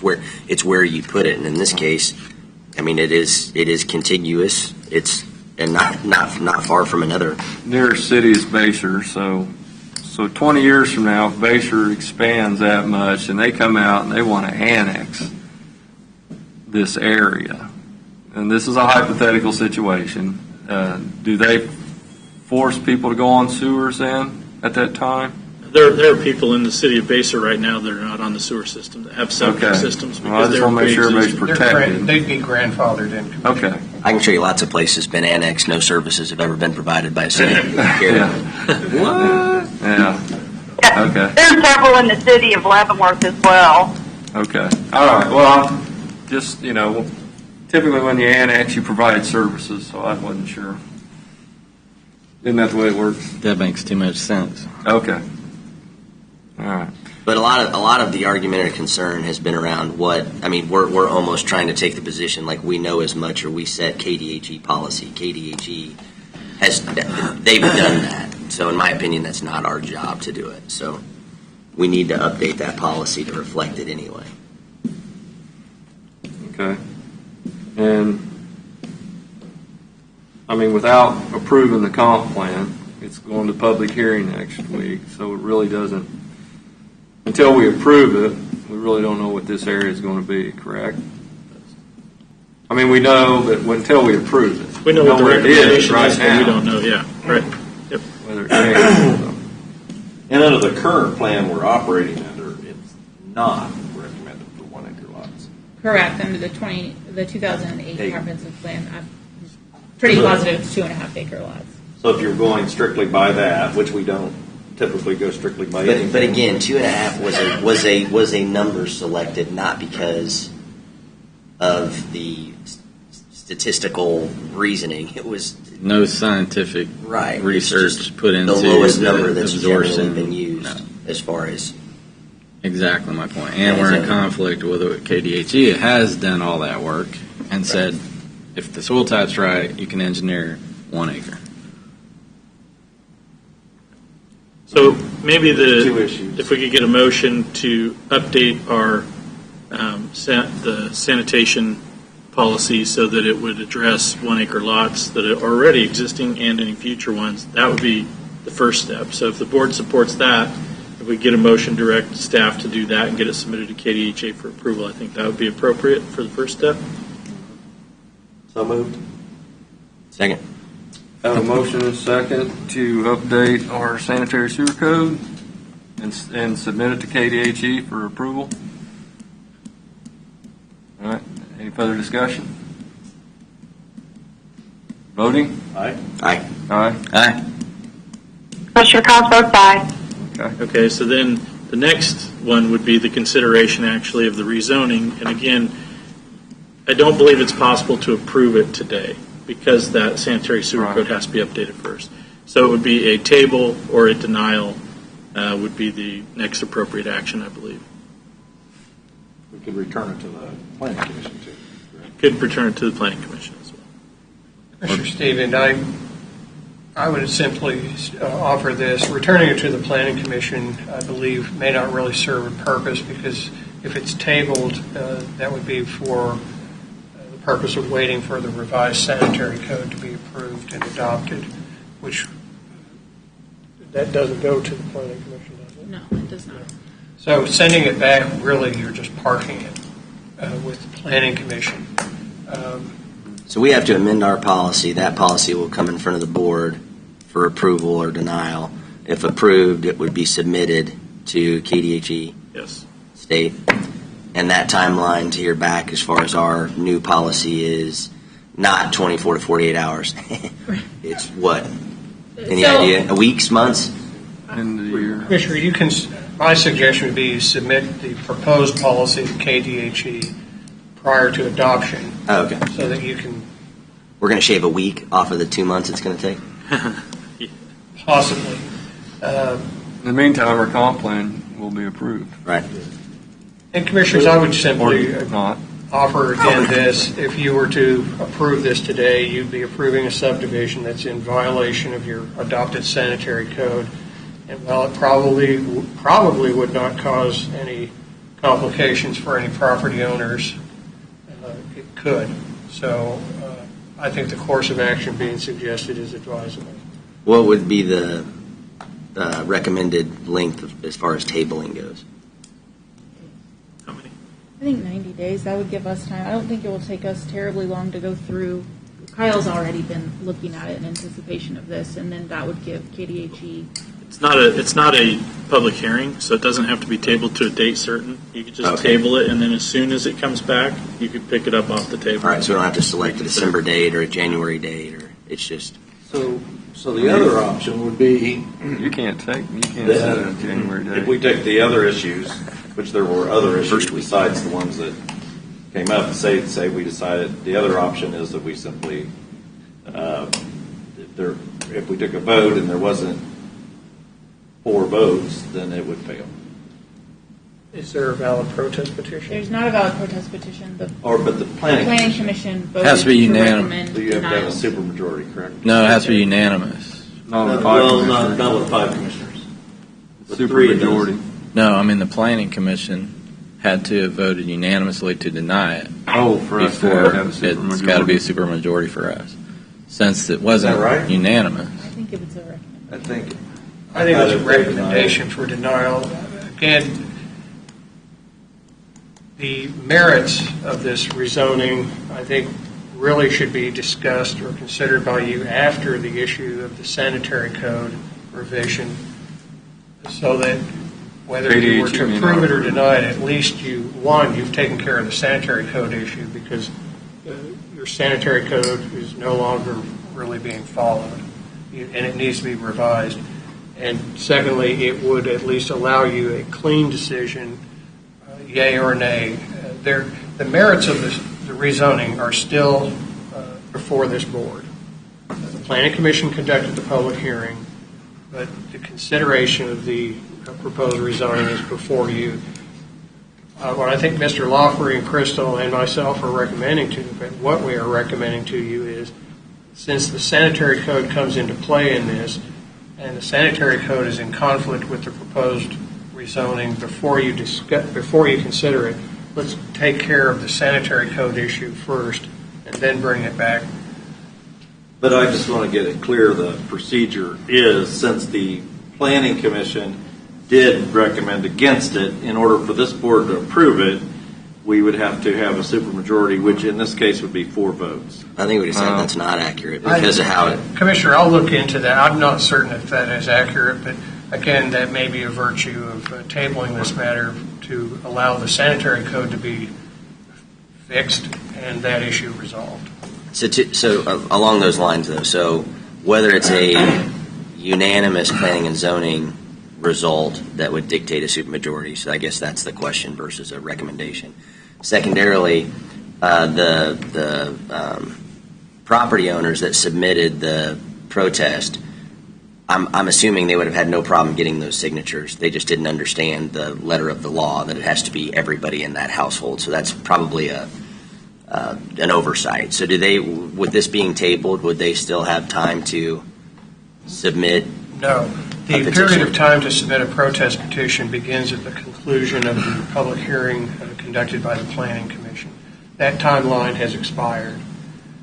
But again, the merits of the rezoning would still be before this board when the matter were brought back up, were you to table it to allow the sanitary code to be fixed. So what is that timeline then? She said 90 days, maybe? I think we could have it. No. I'm talking about a valid protest petition. I believe it's 14 Believe it or days. not, we hear about them quite a bit. It's 14 days, Commissioner. It's 14 days from the end of that planning and zoning decision. Okay. Yes. Well, I want to clean this sanitary code up, not for happening this subdivision. It's for the people that are out there that are on 1 acres that I want to make sure they're in compliance. I mean, especially when they were put in. That helps us on those lots that don't, because of the layout of them, would allow for you to still put 10 homes on 22 acres, but they're going to have a cluster and have green space, and it helps to solve a lot of those things if we get that sewer piece cleaned up.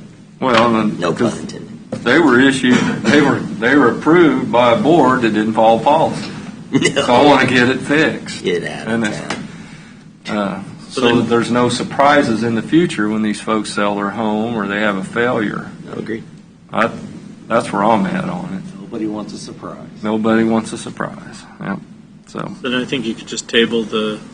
So I'll make a motion to table Resolution 2020-35. Second. To a specific date or No just date table it set certain. till? We're going to wait for. Hopefully we'll get it done sooner than that. I think 90 days is reasonable, but I feel good about it because we're getting ready to get into the holiday month, so I'm thinking the turnaround time is going to be nails. So looking forward to it. The old glass half full type of guy. I am, though. I am. You are. It's okay. I am glad. So a motion. Do I have a second? I have a motion and a second. Any further discussion on tabling the rezone? Voting? Aye. Aye. Aye. Aye. Commissioner KAAZ votes aye. All right. Sound like an echo. Somebody got transferred. Well, that was a little echo. I voted aye twice. Nice. Jeff voted, be careful, Jeff. I think you voted twice there for listening to You going to do that in November? 6-0. Figure out how to do it. They didn't talk about that at all yesterday, did they? Wow. Okay, we're ready for. Is this taken? What is it? High Point? Yes. Yeah, this So would we be moved item High H, the high point that was moved off the consent agenda. Okay. I think there's a question. Yes. Do we need to step up or? Yes, please. That way everybody on camera can see you. Oh, boy. Okay, first thing is, you're talking about the petition. Okay, so if all this gets tabled, this starts up again, where do we stand with all of that, with the neighbors? It doesn't start again. No, it's just. So does it count? It doesn't sound like it would be valid, but still maybe worth. So submitting. all the neighbors in that neighborhood that signed a petition, did all this, come to the meetings, their say is nothing then? Not exactly. It's Then- just that they didn't have Just the not a valid 20%. Well, that's the protest, but I think the golden factors have to be taken into consideration, not popular opinion, unfortunately. Okay, well, the second thing is, this gentleman, when he was speaking about like soil, things like that, putting septic in, when the first gentleman called in here earlier, they have major problems with that. But they're talking about grade and slope, not soil type. Right, exactly. And when you have septic and all that, because we have septic, cause big issues. I mean, when there's big rains, it can cause flooding, it can go into basements. I mean, CDC, that's health hazard, causes all kinds of issues on that point of that. And so, yeah, and also with the sewer and bringing it in, I've talked to the planning and zoning and Baser and them, and they said that there's no plans to bring anything out that way. Well, we're going to look at all that. Yeah. But it has to come after that Okay. policy gets adopted, All right. then it'll just come back. Okay, yeah, because like I said, So- yeah, I spoke to so them. it's elected. They said that wasn't, they were not concerned, they had Okay. other things going down the pipe, coming down the road, and that was Not not questioned. something. Yeah. Understood.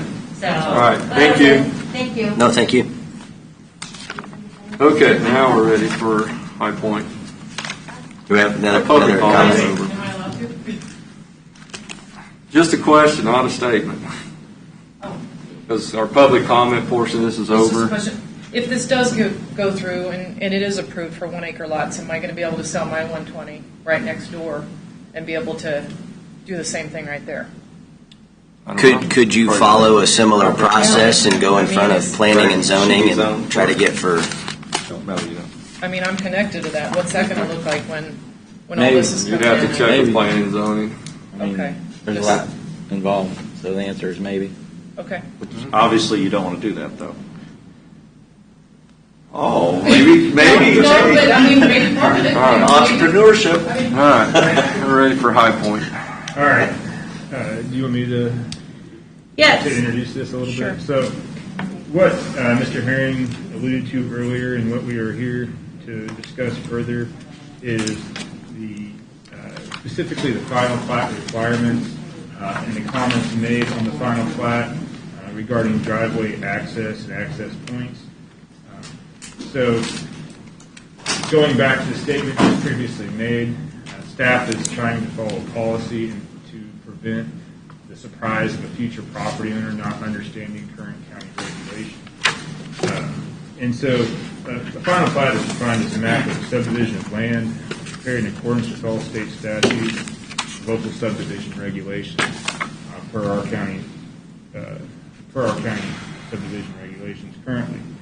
Within that, Article 35 outlines preliminary plat procedures and content. Under general provisions, number 4, streets too steep, lacking continuity, or hazardous to public safety is a reason for denial. Public Works does not recommend denial in this event. And number 7 also speaks to driveway access. Inadequate right-of-way continuity, grade, site distance, or poor relationship to the comprehensive guide plan pertinent to collector streets, thoroughfares, or any street necessary to avoid landlocking abutting properties.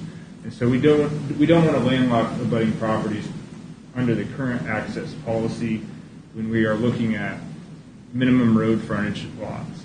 And so under final plat approval procedure, it states a letter from the county engineer stating that engineering specifics and final improvement plans for the final plat meet the county regulations. So a portion of those county regulations are the access management policy. So currently the access management policy is under resolution number 2018-2. Within that resolution, it outlines the different types of streets that we have here in Leavenworth County.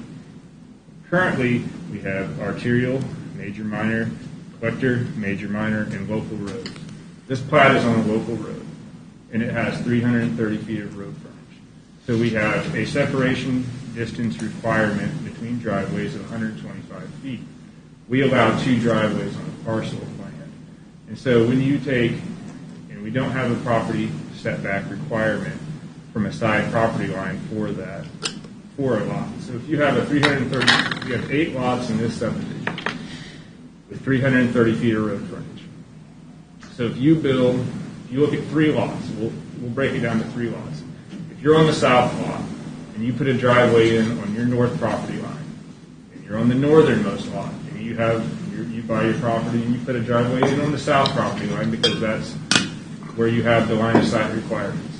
That leaves that middle lot with 80 feet of road frontage on a 330-foot lot that meets the access management guidelines for the location of a driveway.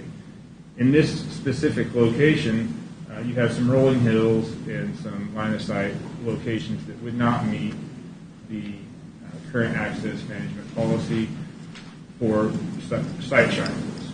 And so what we'd asked was, because there are obviously going to be some locations within this platted subdivision that can't have driveways and that aren't going to be able to have the 2 driveways that are generally allowed in access management policy because of the location of the neighboring driveways, we asked, or the Olson's review comment asked, for the driveway locations to be specified on the final plat by cross-hatching those areas. So that way future property owners would know there are going to be some of these lots that don't have dual access points. This has become an issue on several occasions since I started here, is you have properties and neighboring property lines that the current property, whether it be grandfathered in or be within one of these newer platted subdivisions, where the person purchasing the property does not understand the requirements set forth and isn't going to be able to put in their driveway in the location that they desire. And so to prevent that from happening and to stay in compliance with the access management guidelines, it was requested that these locations be crosshatched. This is a very common practice along state highways. Obviously, we're looking at a completely different type of traffic pattern and speed. Well, that, just a quick question because you talk about our different road types. When we use a line of sight or even a road frontage, threshold or baseline, Do any of those things ever come into consideration? So when you have a 30-mile-an-hour, side street versus a 55-mile-an-hour, your site triangle distances requirements are different. they are lessened. I mean, I'm just saying sometimes like these line of sights on like certain roadways don't maybe make a lot of sense. So you'd be real familiar with this on McIntyre. Okay. So McIntyre, to design that roadway at a 50-mile-an-hour roadway, like I think it was originally maybe discussed, you would have to flatten that roadway out and provide, approximately 90 feet of road frontage, give or take. I don't have the table in front of me, but say 90 feet of road frontage for every 10 miles an hour that you're going. So for a 35-mile-an-hour zone, it might be 275, 300 feet that you need in accordance with KAAZ standards. And so there would be areas that, some plats that if you just offset 125 feet off of the property line, there may be 20 entrance locations that are eligible, but not all of those are going to work because of the site triangle at that location. It might be right over the crest of the hill. I just want to make sure that formula follows that, because I don't know how many times we've dealt with this. Points of conflict in a subdivision, and I'm like, well, that's a dumb argument. This isn't apples to apples to what you'd run into in the city on a through road. No, separation distance and site triangles are not intertwined.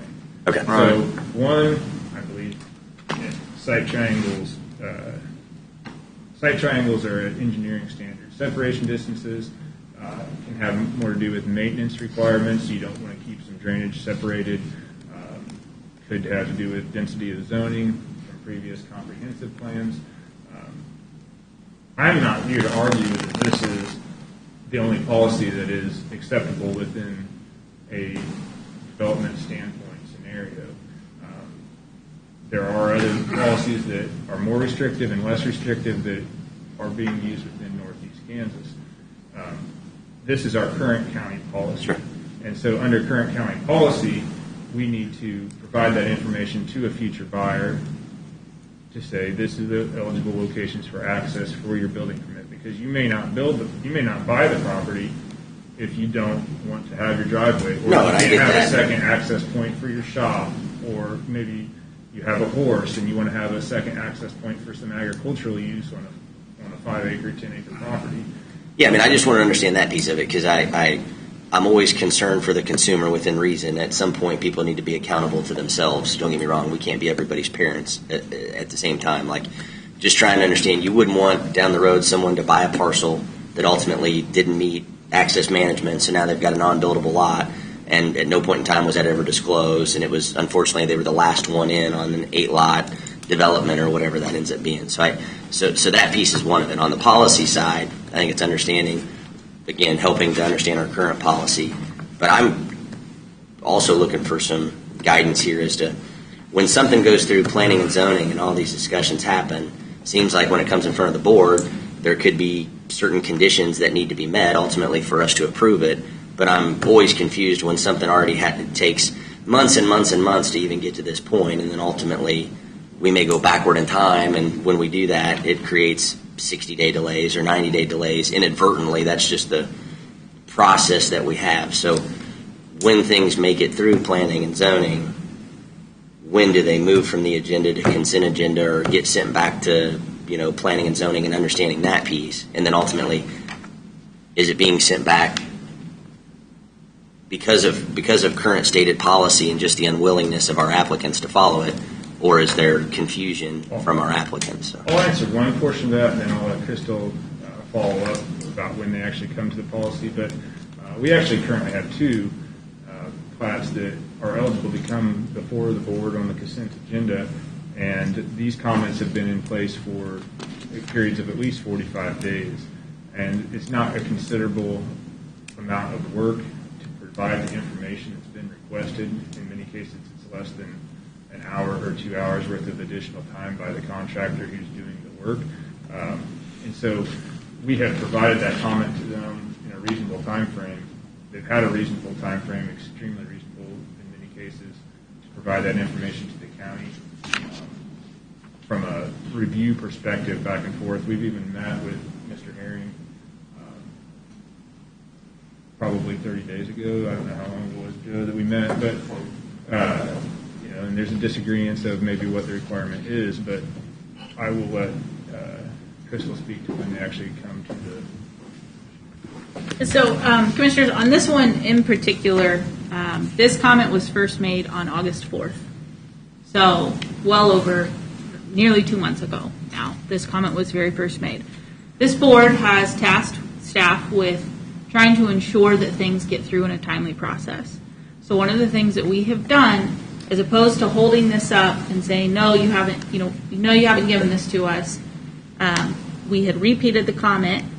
We had said we'd had a sit-down meeting, obviously, and we went ahead and we took it to Planning Commission with the understanding on staff's behalf that this comment was going to be addressed before it got to the Board of County Commissioners, which is when the final plat has to, you're approving the final plat and you're actually approving it as it's being presented to you. So we were under the impression that, one, like I said, this comment had been made nearly 2 months ago, that this comment was going to be addressed, and then when we had a sit-down meeting, well, there was some discussion about liability issues and such. We felt that we had come to a consensus on how to address that issue and how to move forward. We were under the impression that this was going to be taken care of. As Mr. Knoll stated, we have 2 currently that if this would have just been taken care of, we wouldn't be having this conversation. But I'd like to point to at least 2 other plats in the last year that we have approved because we were trying to get things through. We got it approved at the Board of County Commissioner level. However, the engineering and the drainage work was not done appropriately, and we have waited months, literal months, on the developers to get us that information. Meanwhile, those developers are calling the Board of County Commissioners wanting to know why staff isn't allowing them to continue to build their road. And the answer is because we don't have what we need. However, they feel because they got final approval that they don't have to give us that information, which simply isn't true. It's still a condition that has to be met. Right, so it's approval with conditions. Right. If they don't meet conditions, they can't move forward. But we're not getting that information. So at this point, we said, let's get this taken care of. And on this one, this is something that's on the face of the plat. This is not simply, a drainage study or roadway plans. This is the actual final plat that will be recorded. So one question I have is, how many times have we seen, engineering firms with different perspectives or points of view? So I think sometimes we're getting feedback from the applicant. They're like, if I could engage directly with, Olson and have a discussion about why this is or isn't relevant in our perspective, that would be beneficial. And I think we're saying, well, no, we're not just going to allow you to engage with our contractors at our cost and have no oversight because that only drives the cost up. But I'm curious if sometimes because we're not allowing the stakeholders to discuss, and it should be with our team as well, discuss the issue openly, we're actually costing more money and we might even be taking more time. And so I'll use the greatest example I have of all this is the Eisenhower project. Wilson designed a roadway, and then Olson was able to save us $500,000 because there's always a different way of going about it. And I'm not suggesting that Olson's always right, and I'm also very impressed by him. So I'm sitting here saying we've got to, whatever Olson's perspective is, as our paid contractor, not having a licensed engineer on staff, we're going to take their position 100%, not 90% or 75%, but 100%.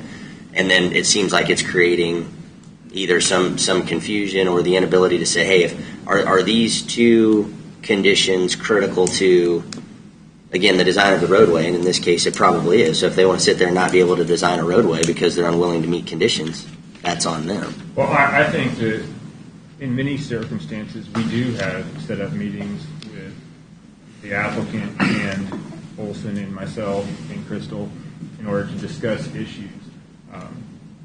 What we're discussing here with the access management policy and maybe a drainage report isn't necessarily something that I feel. It's direct policy interpretation. It doesn't take an engineer to determine 125-foot spacing. If they wanted to have a discussion over what KDOT spec that we were discussing for site distance requirements, that would be a discussion that we would loop Olson into which specifications, if there's a difference between the APWA specification and a KDOT specification.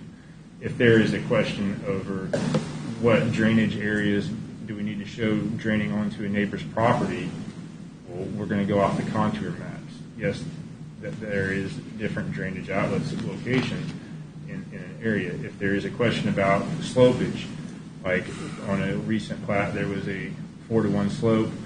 They adjusted that to a 3-to-1 slope to accommodate current county design standards, but they forgot to readjust the location of their culverts to match where the ditch was now located because the ditch was sitting further away from the road. So if there's a question specific to a design criteria and which criteria to go off of, that is a conversation that we would have with the engineer consultant. No, I agree. But I guess when it's just a interpretation of policy, I can interpret this policy.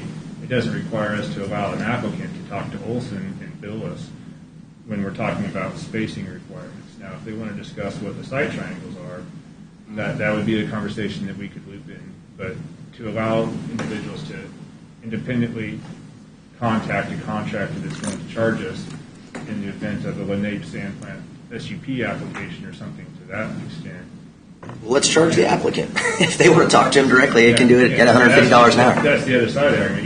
You could, if we had a professional fee disclosure form where the applicant is I mean, if they think it can save them thousands of dollars worth of work in theory to engage directly and they want to pay $150 an hour to do it, fantastic. Yeah, that's right. But I'm also trying to find some consistency on our part because we're approving things constantly with conditions.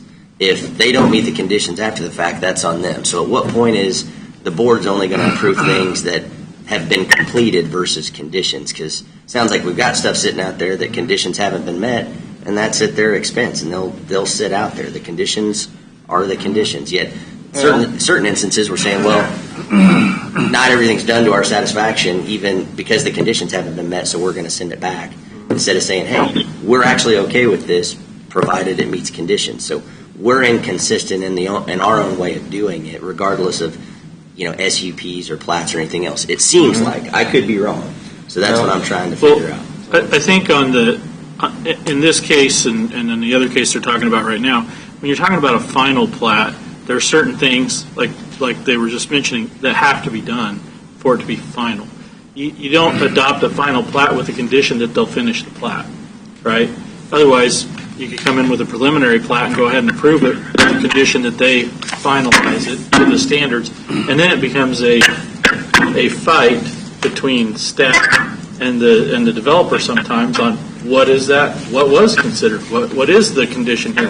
The condition was we finish it, we think we're done, and staff says no, you're not done, and it becomes an argument back and forth. So I thought our conditions are usually pretty clear and bulleted. Well, read number 6 on there. It says, after approval of this subdivision by the Board of County Commissioners, all conditions listed shall be adhered to, and copies shall be provided to the Planning and Zoning Department within 30 days. So what's that?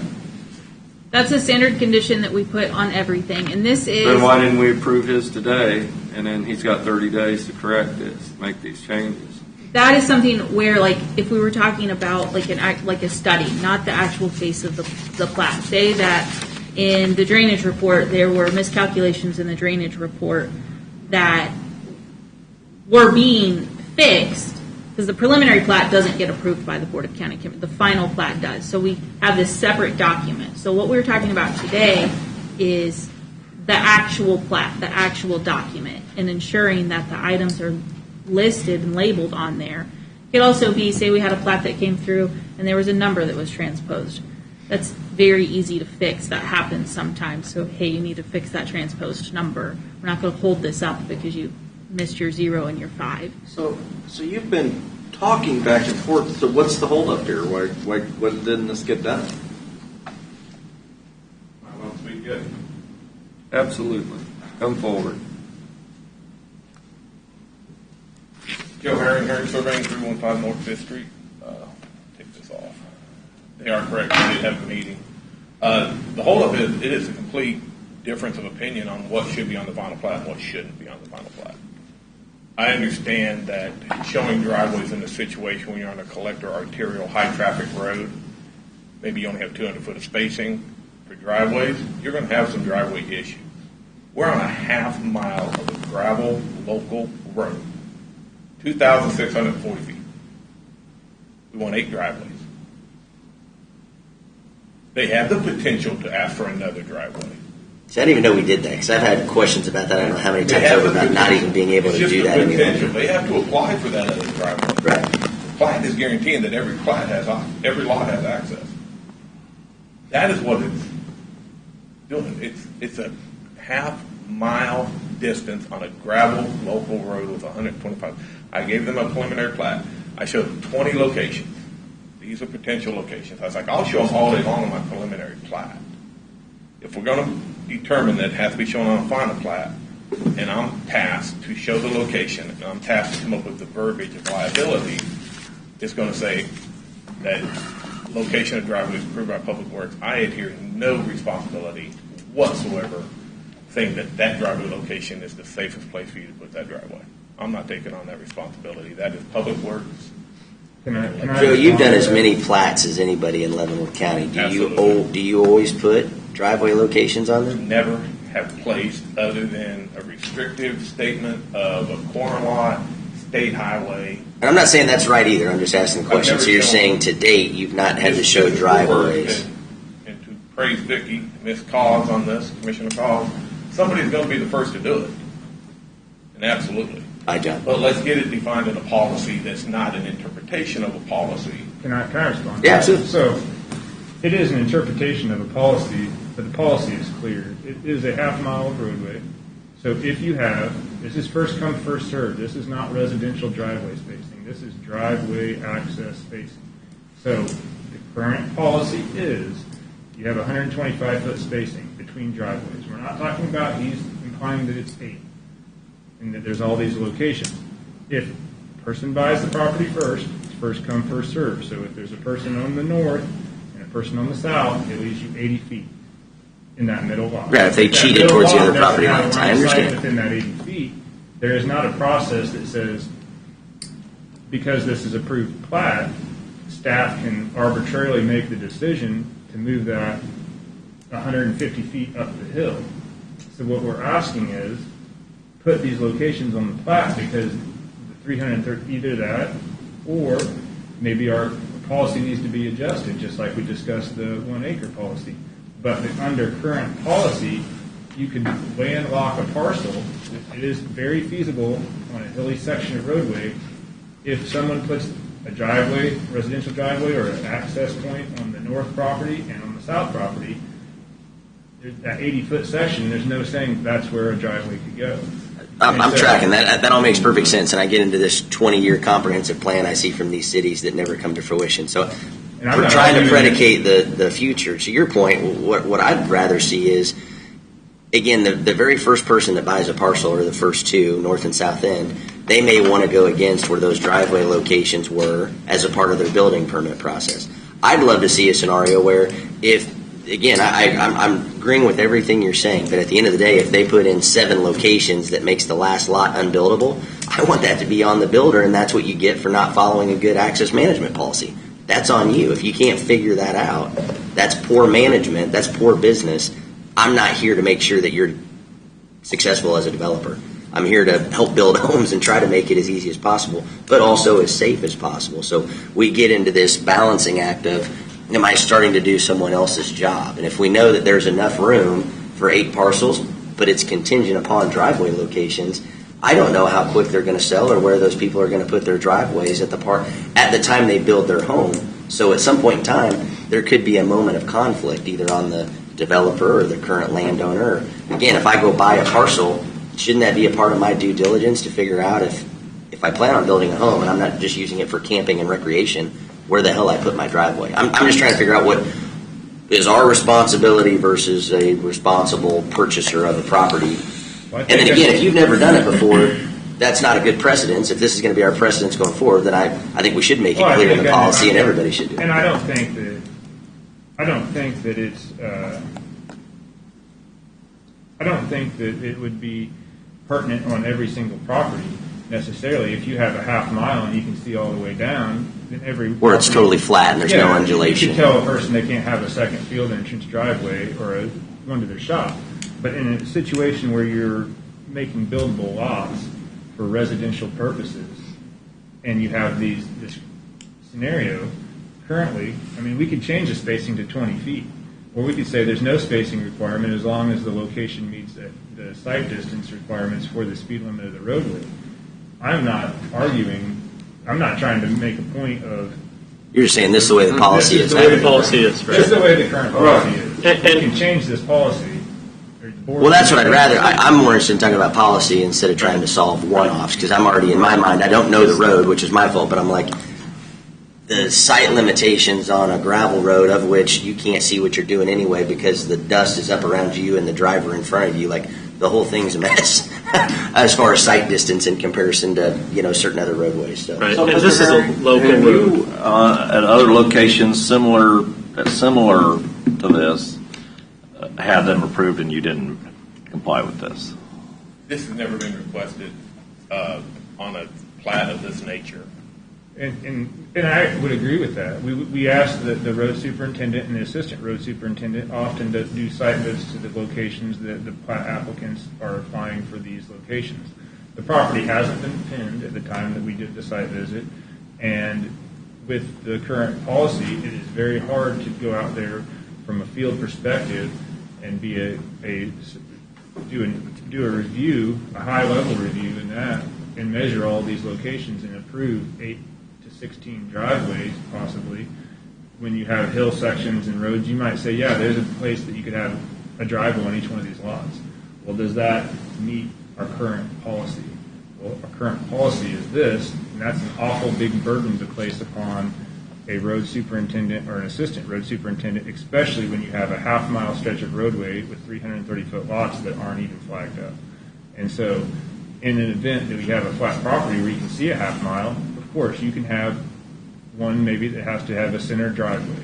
But when you have a hill section and it's unclear, then staff can make the recommendation per the county policy that this be clarified under the final plat requirements where it says plans for the final plat meet the county regulations. Well, it's clear that the county regulations include access management.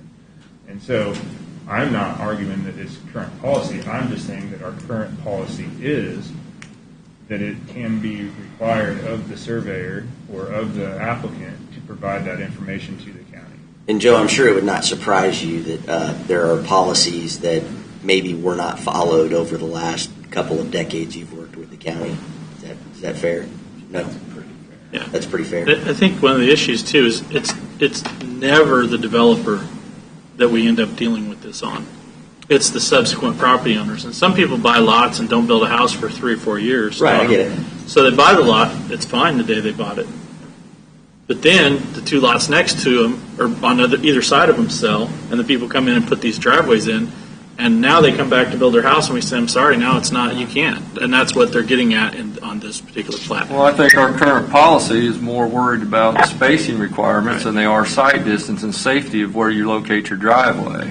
And I think that's Bill's point, too, is that we're not arguing that the policy is perfect. It was, when it was adopted, all of our policies have opportunities to be improved as we start applying them. Sometimes you put it in, it sounds great. Be installed wherever the site distance is the most, and it's the safest. Don't worry about the spacing. And I feel like that should be determined at the point of a building permit. I think it's feedback. Okay, at the point of a building permit, and I don't know what it looks like, and again, it's towing that line as far as where our limitations of oversight end is. If you cheat your driveway to one side or the other of your parcel, that has downstream implications clearly. And so what do we do to inform those other property owners or anybody else that, I mean, again, where does that discussion happen? Or is it all going to be dictated ultimately by safety, in which case it doesn't matter what we pin up or draw. If safety doesn't allow for it, then there could end up being an unbuildable lot. And then I go, somebody comes in and buys 2 lots. It just changes the whole thing. You could very easily say that you need to come off if you have a corner lot, you have to come off the lower volume road for safety aspects. And you could very easily say, we don't care how far your driveway is, you get 2 access points with the minimum road frontage of 330 feet, as long as those 2 access points both meet the line of sight requirements. I think in internal roads, like internal roads, this isn't a problem because it becomes a city street. I get it. It's on the road. I get it. 35 driveways right across from each other. this is a through road, even though it's a local service road, it's not a collector or arterial, we still have to, and that's what the policy when it was adopted, it's to protect that access for the future as well. Maybe this local service road will always be like an internal road on a subdivision, and it's not a big deal because drive down 155th, because I live in Baser, so that's the one I drive on. Or one day it turns into Eisenhower and you got two driveways right on top of each other. Yeah. So that's when the Tonga Industrial Park fills that, because this is close to that. Right. So anyways, I think that's either we need to change the policy or we have to enforce the policy. And Bill and Crystal and Olson right now are saying, here's the policy, this is what we're enforcing. I'm in favor of amending the policy per some of the recommendations you're making, Bill, versus just blindly enforcing. But that's just me. I'd rather amend policy to leverage more common sense, but when the opportunity allows. This is Commissioner. I think that one of the things that is being lost in the conversation, though, is that ample notice was given to the applicant that we would be enforcing existing policy, and that the applicant has elected not to provide the information requested. I don't disagree, Commissioner KAAZ, that we have a lot of applicants that don't do themselves any favors whatsoever. Do you feel like your client was notified adequately? I am the applicant, so. I mean, we don't want to delay it unnecessarily, but That's what I said. We just have a professional disagreement. And for me to resolve a professional disagreement is to bring it to you guys and ladies. And have that, if we can't agree that this doesn't need to be on the face of the final plat, and preliminary platting and showing location doesn't work, then that's why it's here. And that's the only reason I didn't show it on the final plat. I don't feel it deserves to be on the final plat. We have a statement on there that says 2018 access management policy. You have to follow it. We spent a year developing that access management policy. At no time did it state that this will create driveways to be shown on the final plat. Not in any of the discussion. So now you're concerned about, you stated that there'd be liability on you if you actually went and did that. Absolutely. If I say, hey, here's where I think the driveway should be, and I put that on the face of my plat, and I put my professional seal and signature on the face of that plat, I'm saying that's where that driveway should be. I said, we talked about that. Well, let's come up with some legal. We talked about do that. You cross-hatching some areas and saying this is the locations where driveways can be. I would and get to that. And can be permitted through the same process of application for driveways. And we were going to have Mr. Van Paris review that statement to make sure it was acceptable. And so we're not saying that he's verifying the safety of that location. The person still goes through the driveway application process in order to get their driveway put in. But let it be known on the face of the plat per the county policy currently that these are the locations that can be put in, because you could end up in a situation where you have no continuity of right-of-way, and you have a violation of the access management policy for the spacing. And so it would expunge him of the liability of the final approval of that location, but it provides the information as required for the access management policy and our current spacing requirements, albeit those are open to discussion. And he is also correct that his process for appeal to something is to come before the Board of County Commissioners, because staff can't, under good conscience, issue someone arbitrarily a decision that they are not allowed to within the subdivision regulations. And I realize that the non-buildable lots, and there's been even a few in just my short time, do come up, but they seem to be the exception rather than the rule. I'd almost argue that the likelihood of that occurring is lesser than our ability to forecast where 8 future homes are going to locate their driveways based on variables that are outside of our control.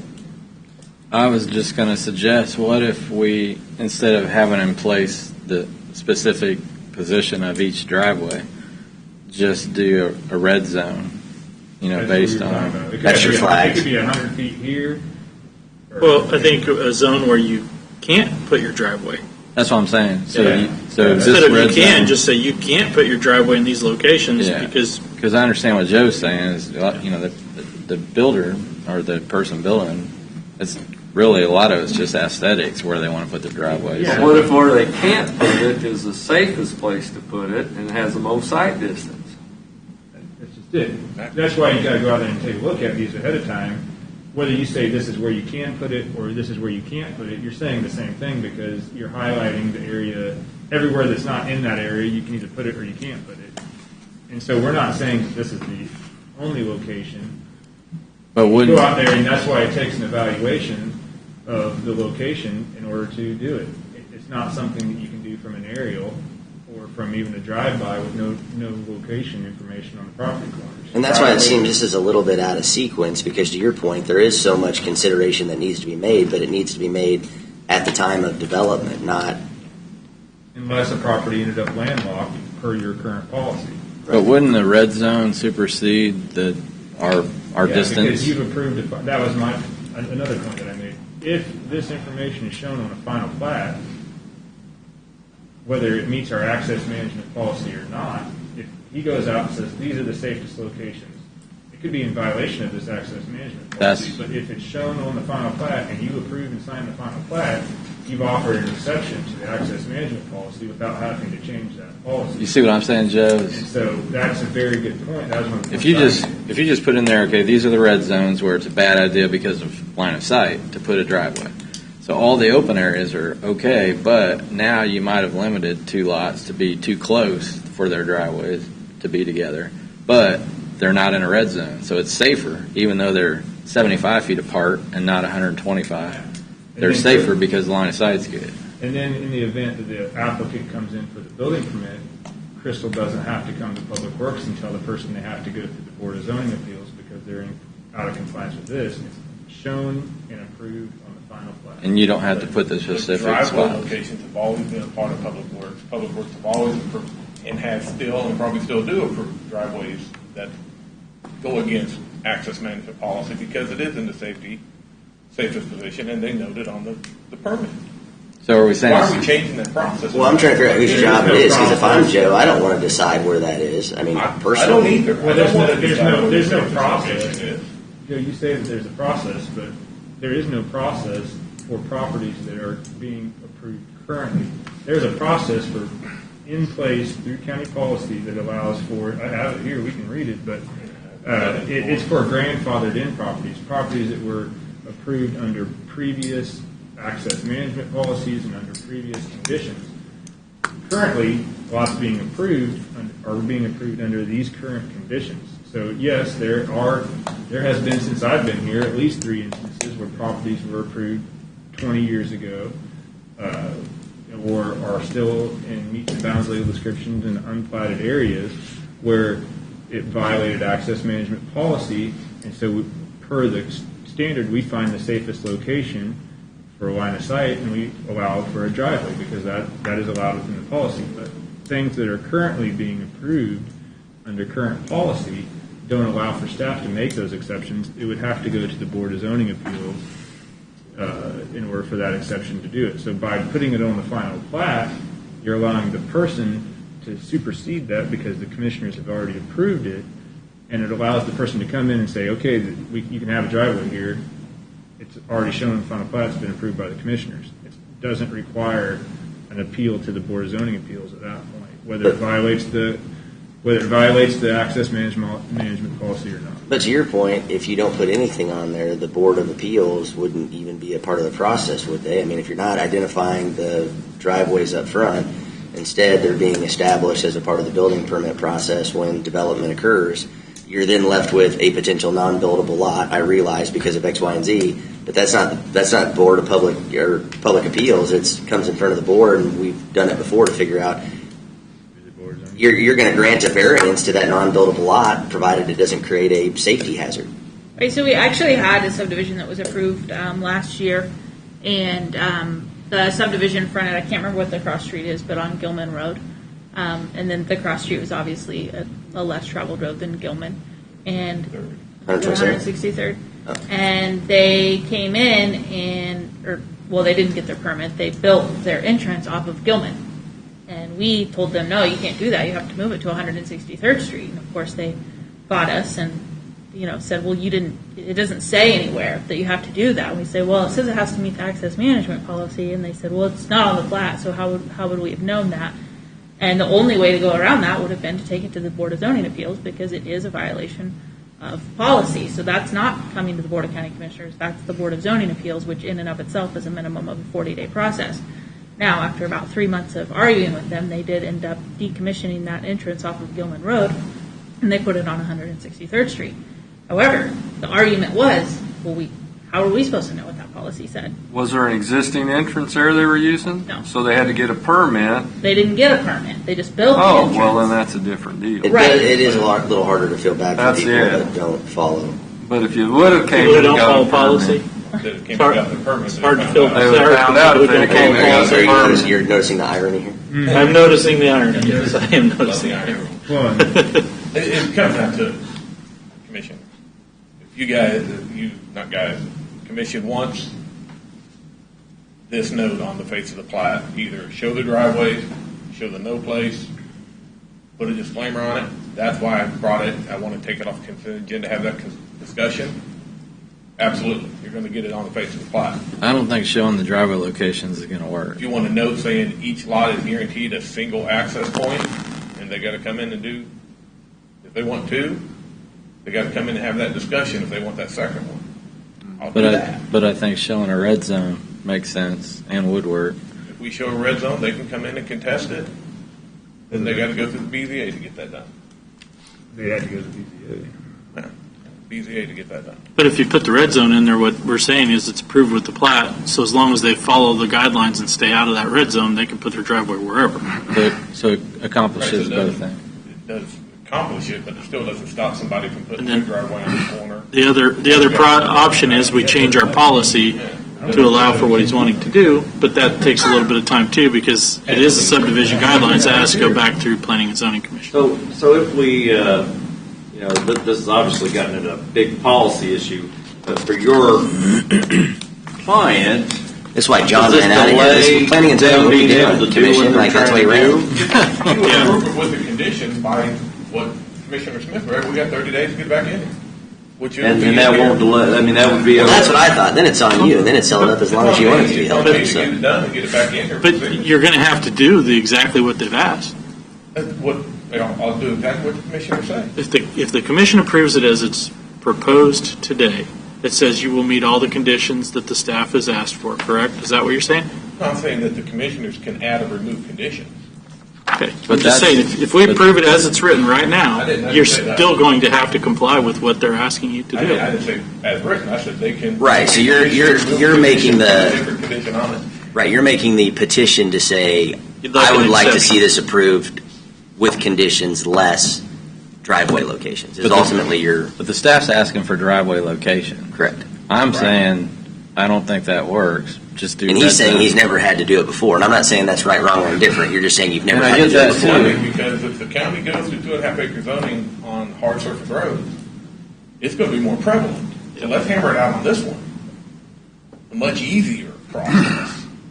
And because you're going to get 2.5 acres on hard surface roads. Most of those hard surface roads won't be local service roads. They'll probably more likely be collectors or arterials. So then it would be much more restricted. Well, it becomes more of a problem. I think some of we those put too other much on spacing and not becomes like safety. 250 feet. Well, I And agree. so you have. Right. It's like Operation Successful, patient died. I built my house where it sits based on my driveway. It'd be in the safest spot on that road. I'm on top of a hill, and that's where I put my house. There's no drainage culvert. There's no issues. But you don't want everybody to have to come in here and ask for a variance just because they don't want to put their driveway exactly where it was on the plat. We're making more headaches. Put more emphasis on make it easier. I think either way works. I think I'd like what you're saying is the no-fly zone, basically. Yeah, just draw no. I think that accomplishes exactly what we're wanting to But accomplish again, who's too. the subject matter expert in charge of saying this is the least safe or the most safe? Because a An lot of times engineer. it's like you're measuring something, and it's like, okay, well, your grandmother's 98. Let's go ahead and do a heart transplant. Like, But a traffic engineer or someone along those lines has to go out and evaluate the site distances. That's who makes it. So if you had your druthers, though, you just put a note on there that it's in compliance with the access management policy. Boom. Driveways have to, it's on every survey we do. And that's what Right, but then our staff is saying even by following that policy, you may end up with a non-buildable lot at the end of this project. Which again, if it was Joe, I'd say Joe, I guess you should have had more input on where the driveways are located. You just cost yourself a sale. Except somebody ends up buying it and then they're the last one and then it's It take a couple of years to build. And then to Joe's point, it's easier to talk about it on this one because we're talking about 125 feet. When you get to some of these other roads, we're looking at required driveway spacing of 660 feet on arterial roads, on hard surface roadways. If you have 2.5 acre zoning, you're not going to have 330 foot road frontage minimum. That's going to have to get changed. But just remind me, these that's going to have to get changed because No, but that's the whole idea, though, Jeff. It is that you won't have a house every. You're going to have 5 acre lots, or you got to build that internal road. That was the whole plan all along. Hard surface road, such as Gilman, is a local road. Hard surface, 2.5 acres only. You could put driveways on top of each other out there, meet spacing requirements. May not be very safe, but it's already hard surface. Yeah. If you go in and do the map the way the comp plan says, 2.5 acres on hard surface roads, we're going to have this issue on a local road until our road classification map gets updated, which is another task that we can assign to Bill on a ever-growing list of things to do. We just did it 25 years ago. Yeah. What's the matter? Nothing changed. What's wrong? The same number of cars on every road. What's wrong? And if we did this requirement on plats, if you do get, say, we did a lot of dust abatement roads that might be local roads that are now hard surfaced, and in the event that you have 125 foot spacing requirements, or maybe you have 300 or 660 foot spacing requirements, if he shows these locations on the survey, on the final plat, then the applicant later on isn't coming back in front of the Board of Zoning Appeals. We don't want are these every third lot to be in front of the Board of Zoning Appeals. Are these distances, what I was trying to ask earlier, this is when I say industry best practice, I mean this is recognized everywhere. This is a KDOT or state of Kansas, or I'm just sitting here thinking about the project we saw earlier where you're talking about putting a lot of driveways on what currently isn't a road, but it's about to be a through road on acre lots potentially. It's a maintenance idea, just like what Mark alluded to. At some point, you're trying to get people to develop interior roadways and not access off of these arterial roads because of safety.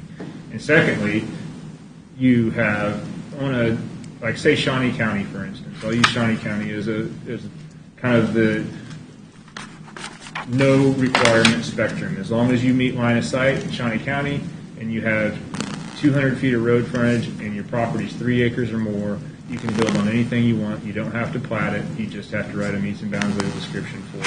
Is it weird that the county where our state capital is located would have the least amount of laws? And so, but they're currently in like a 3-year argument over developing a comprehensive plan.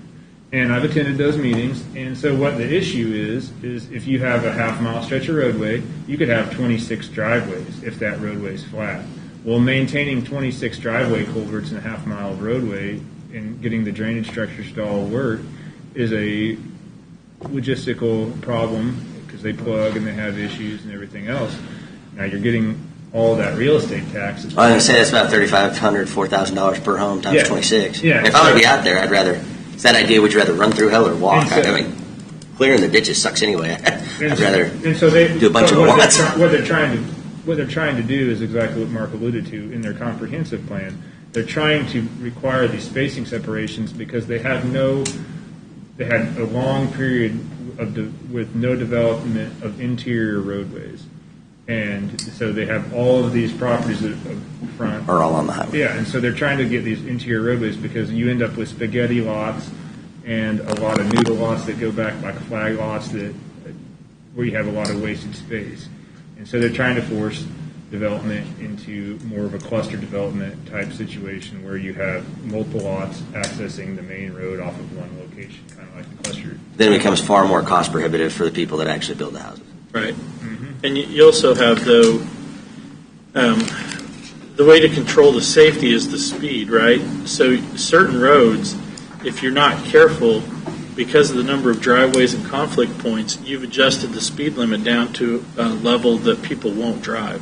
Right, but So, I'm saying the gravel road like is the a same speed limit McIntyre. as these interior roads that Right. we're talking about in theory. So how much difference is there? For this one, what I'm saying though is like Joe's point with all these paved roads, you may have a roadway right now that's got a 45 mile an hour speed limit, but you allow it to develop and put 26 driveways along there.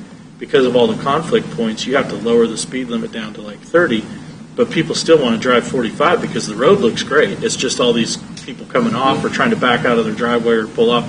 It's if you allow the development to occur where you oversaturate it with driveways, you have dictated the future of that roadway and any development along that road. Would it be like putting a bunch of stoplights on a highway? It'd be like putting stoplights on the highway. Or, drive through, when you go down to like Table Rock Lake, you're driving down a road at 70 miles an hour and somebody's driveway comes out on it. That's challenging, so that's what the whole access management plan was designed for. That's what it's trying to control. The local roads probably are the least restrictive for a reason, and changing that policy to meet with what we now understand is more likely to happen is not a problem, but that's the way to do it. Not to grant exceptions to the policy, but to amend the policy to better address this. And I get exactly what brought this all up, and I get both of you guys' points. But if you plat exactly where every lot's driveway is supposed to be, pre-approved, you're going to have a lot of people in here, left and right, saying, I don't want my driveway right there. Exactly. I want it 50 feet this way. So that's why I'm saying a red zone would make sense. And just put that on the plat so it's pre-approved like you're looking for. And you're not liable for exactly where the driveway is. And I don't know if an traffic engineer is the best way to do that. I think that it can be professionally determined. We can do the measurements. We can measure slopes and with staff be able to figure out that process if that's what the commission wants to see, and that's what that sounds like that's the direction we're headed. That we're going to control access a little more and start showing some no access points on these multiple lots, which is. I think to some degree we're trying to stop what is probably the inevitable. So you probably still get the same conclusion, even with the best intentions. But did you do as far as non-buildable Fink lots? Farm? Big farm, yes. So there's one unbuildable lot in Fink Farms Acres, and the reason it's unbuildable is because it's on a state highway and line of sight. So we let them plat a lot that'll never be buildable. So, but at the time, I believe, and we had this discussion, the state was receptive of that turning in because they had a field entrance, that becoming an actual entrance. The property next door. took that away, and there's no discussion with them at that level for that entrance. That discussion has been had, and so I just want to make sure we don't let that happen again. Where we got into a situation. We don't control KDOT, so. No, but on the county road. On the county road. Right. If that were a county road, we made an unbuildable lot. Right. I want to figure out or get recommendations from staff on ways that we might improve the existing policy as an immediate next step. But my point with a lot of this has been you're being asked to do something that you've never had to do before, and good, bad, or otherwise, I can understand why that could create frustration on an applicant's point of view. Now, Bill, being new to Leavenworth County, you're definitely not new to this process, and I don't know if this is more being driven by, your experience or by Olson's requests and recommendations because we're outsourcing some of this to them or where there's overlap there. I'm just suggesting as a whole, we need to set better expectations for our applicants because we're going to be doing things different, and hopefully different is better. That's why we're all here. Try to do it better than it's been done before. So you'll have to be patient as things maybe are more I don't want to say structured, or it's not to be more complex. It's definitely not to slow things down. I think we all want to see development, but we need to see it done safely too. So that's not lost on me. So I think for Joe, you have to address this issue today if he wants to move forward. I would appreciate I think that. that the right thing to do is to amend the policy. I think Bill has the idea of how that would work. You and I talked about it a little bit about instead of this distance being the magic number on these local roads, that it's the location. Location and limit the number of total driveways. Right. One per lot. Well, that makes way more sense, in my We opinion. have two currently, and you might have one to a field, one to your residence. Or some people have circle drives, but Well, you got, yeah. you could have two as long as they meet line of sight requirements on local roads.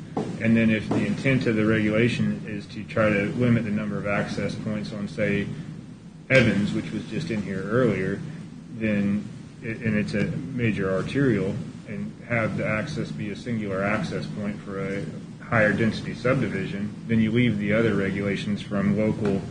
And you change the local, and you leave the collector and the arterial the same for now. So rather than the future locations or the no-build zones, if our direction with the policy is likely to maybe, say, limit the number of driveways, which in my mind is like the most common sense approach to this whole thing, would you be supportive of an approval with conditions, and the condition is number of driveways that would ultimately meet where we want to go with the policy? I think that. Did I say that right? I think because you don't know who's going to develop the other side of the road, there's some of that. But I think what we're talking about is it's that separation. So right now you have to have, what's the distance between 125 feet? What we're saying is on a local service road, or is that right, local service? Yeah. Okay. That's not as important. The distance between the driveways isn't important, but you can't have more than two on a lot. So even if you and your neighbor put your driveways right next to each other, that's fine. But those lots along there, you don't get three just because you put yours on the right side and you want to go ahead and put one on the left and in the middle. So that allows it to accomplish exactly. Then you can put it in the best location anywhere on that lot. That's the restriction that we're looking for, is that for site triangles, it will be the best for that lot. I'm not going to say it's perfect, but it's the best for that lot. Two driveways is being very generous on a lot. Of this size, yeah. I mean, I don't know how many people have bigger lots that can't get two driveways. If we were going to get him to move ahead on this, Do we want to? we would just approve without the conditions and ask them to come back. Pull in and make your own You drive. can make a V. Hell, you can do whatever you want. I can think of a lot of instances where if you don't do at least two, you're going to have Some of problems. them have a creek or Circle drives. Yeah, we actually ran into that on McIntyre where there was a drainage problem. To access one part of their property, they had to have a second entrance because of a drainage issue. But would it make more sense to have one and then make that a part of the application process if there's no reason, if there's nothing either by safety or maybe it's drainage or there's another reason to add a secondary, versus saying if you allow two, then you're still up against some of these challenges of limitations of buildable versus non-buildable. There's some lots out there that have rear access to right of way, so they would. But that changes the game. It's a whole other road. Yeah, they would need two. Yeah. So what's the? But that doesn't change Move today's ahead. issue. If Joe wants this thing approved with conditions, or you want to have him bring it back next week with the changes, this policy, he's wanting it approved immediately, and this policy is what the policy is currently. I don't know what the process is for. Yeah, I want to make sure if we're going to do if we do an approval based on conditions, that the conditions we're recommending are going to be in the new alignment policy. with where we want to see the policy. It's going to be the new go, policy. because Basically, the seems to be condition would be reflective of what we consider our new policy would be, which is that on this plat, and it may have to wait till next week just so we can get the verbiage right, Joe. I mean, I don't want to just do this on the fly necessarily, but the verbiage would be something along the lines of that the distance between driveways, according to the current policy, be waived, that they only be placed in locations that are the best for that lot. Bill, is that the language we're looking for or something? I think so. So basically, you're making no-fly zones is all you have to. Well, what we're saying is you can put your driveways right next to each other. So by building your driveway on the south side of your lot, you don't impact the guy I'm the talking lot about the next to you. Because they can come right up next to you if that's the safest location. Right. That's where it's going to go. We're saying the same thing. I'm Right. talking about these no-fly zones by line of sight, no-fly zones. Instead of having to Nothing come to back. do with the distances. Just what Mark said was contingent upon. I just didn't want to make sure we get that language Get right. that language correct before it comes to you for signatures. You're going to have to well, Commissioner Smith is going to have to see it before it comes here. Olson's going to have to see it. Crystal has to see it. I forget who else has to sign it. And then the next step would be amending the policy to reflect that same language. Well, this isn't going to be the end of the access management policy, so if we're going to discuss the access management policy as part of this discussion, the minimum public road spacing is going to be a point of contention on future applications. I can tell you that right now. So, That'd be probably a work session topic, though. Let's address Joe's issue if we can, okay. And then either bring it back next week with the right language, or if you can come up with some condition, David. So the plan would be to get the language right for next week, approve this Joe's plat here with those conditions, and then the next step would be to obviously get the policy in front of the board for review and approval, and then have a killer work session on access management as a whole and see where Bill wants to take this. Right during Christmas time. Yes. That whole the state comment of getting stuff done fast over the holidays didn't fall good with the audience. There wasn't any laughter at all, was I it? thought it was fun. You got to have a little bit of humor here. I mean, man, otherwise it gets pretty stuffy. So I just want to make sure we're not, I mean, if we follow this and get it done in the next week or so, we're not going to delay your developer getting things done. Well, what's a week when it's already been a few months? I mean, I think that's what we want to help. No, so if we're going to just have language put on the face of the plat that states something similar to what Mark has stated, and all we got to do is come to an agreement of getting that on there and getting this approved, either we'll approve it with that condition that has to happen, or put it off till Wednesday. And I think if we can do it next Wednesday, that lets us get the language on there. Okay, is that a consensus? Next week? So do we need a motion to table this until next week? Well, I think you need a motion to allow us to put that language together, because it is going to be a variance from policy. So I'll make a motion that staff work with the High Point Estate applicant to include new language relative or variant language to the current access management policy. Second. I have a motion and a second. Any further discussion? And voting? Aye. Aye. Aye. Aye. Commissioner Cogswell, aye. Okay. Is that all we got? Clear as mud. Question? Comment at the end? Oh, I guess technically, yeah, we do have to gosh. speak at the end. One comment, just because Public some of the comment, things that okay. affected the other plat that was tabled, and not to bring up the plat by name, but a statement was made that drainage calc or something like that should never affect the plat coming forward, and it sounds like it has. And I'm asking for that plat to be put on the agenda for next week. Say that again. There was a Statements plat being that was- taken out of context. There were significant deficiencies in that drainage report. I meant if there were very minor modifications, which I believe that the engineer who is working on that particular plat has finally, after 4 tries, finally today provided us with what we have asked for the last month. Awesome. So can we get that on the agenda for next week? It has to be re-reviewed by Olson to make sure that They'll have it done by, well, I don't know when you hit your, Today's you have to Wednesday. have your agenda items by tomorrow, so they won't have it reviewed by tomorrow. By a week then? Be 2 weeks. You could preliminarily put it on there, but if that's not done, But if a drainage calc should not hold up a plat, per se, on a large lot development that will never change, no matter how you divide up the items, and that's an engineering comment.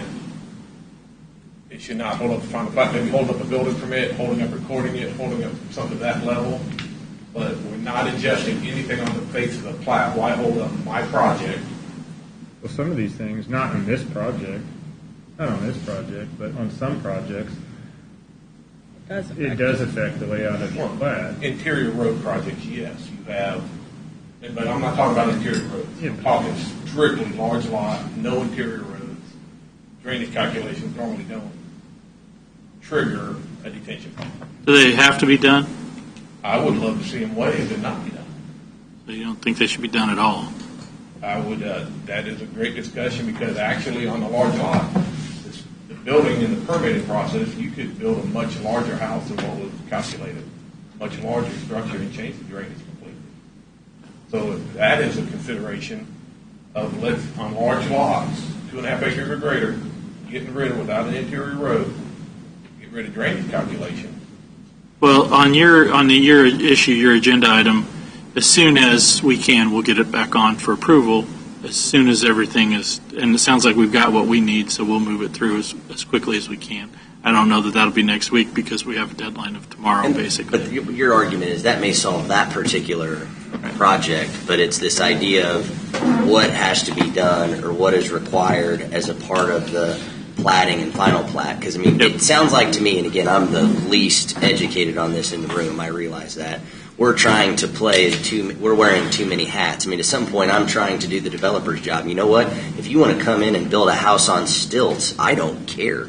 If provided it meets all structural requirements. I mean, at some point, again, where is the responsibility stop? How much time and cost and energy does the county want to take on versus what should be the responsibility of the landowner or the developer or the builder? Because ultimately, there's lots of ways to solve problems. We just talked about 1 acre tracts with engineered septic systems. I don't want to do their job. If it's going to cost them more to build something, that is on them, not on me.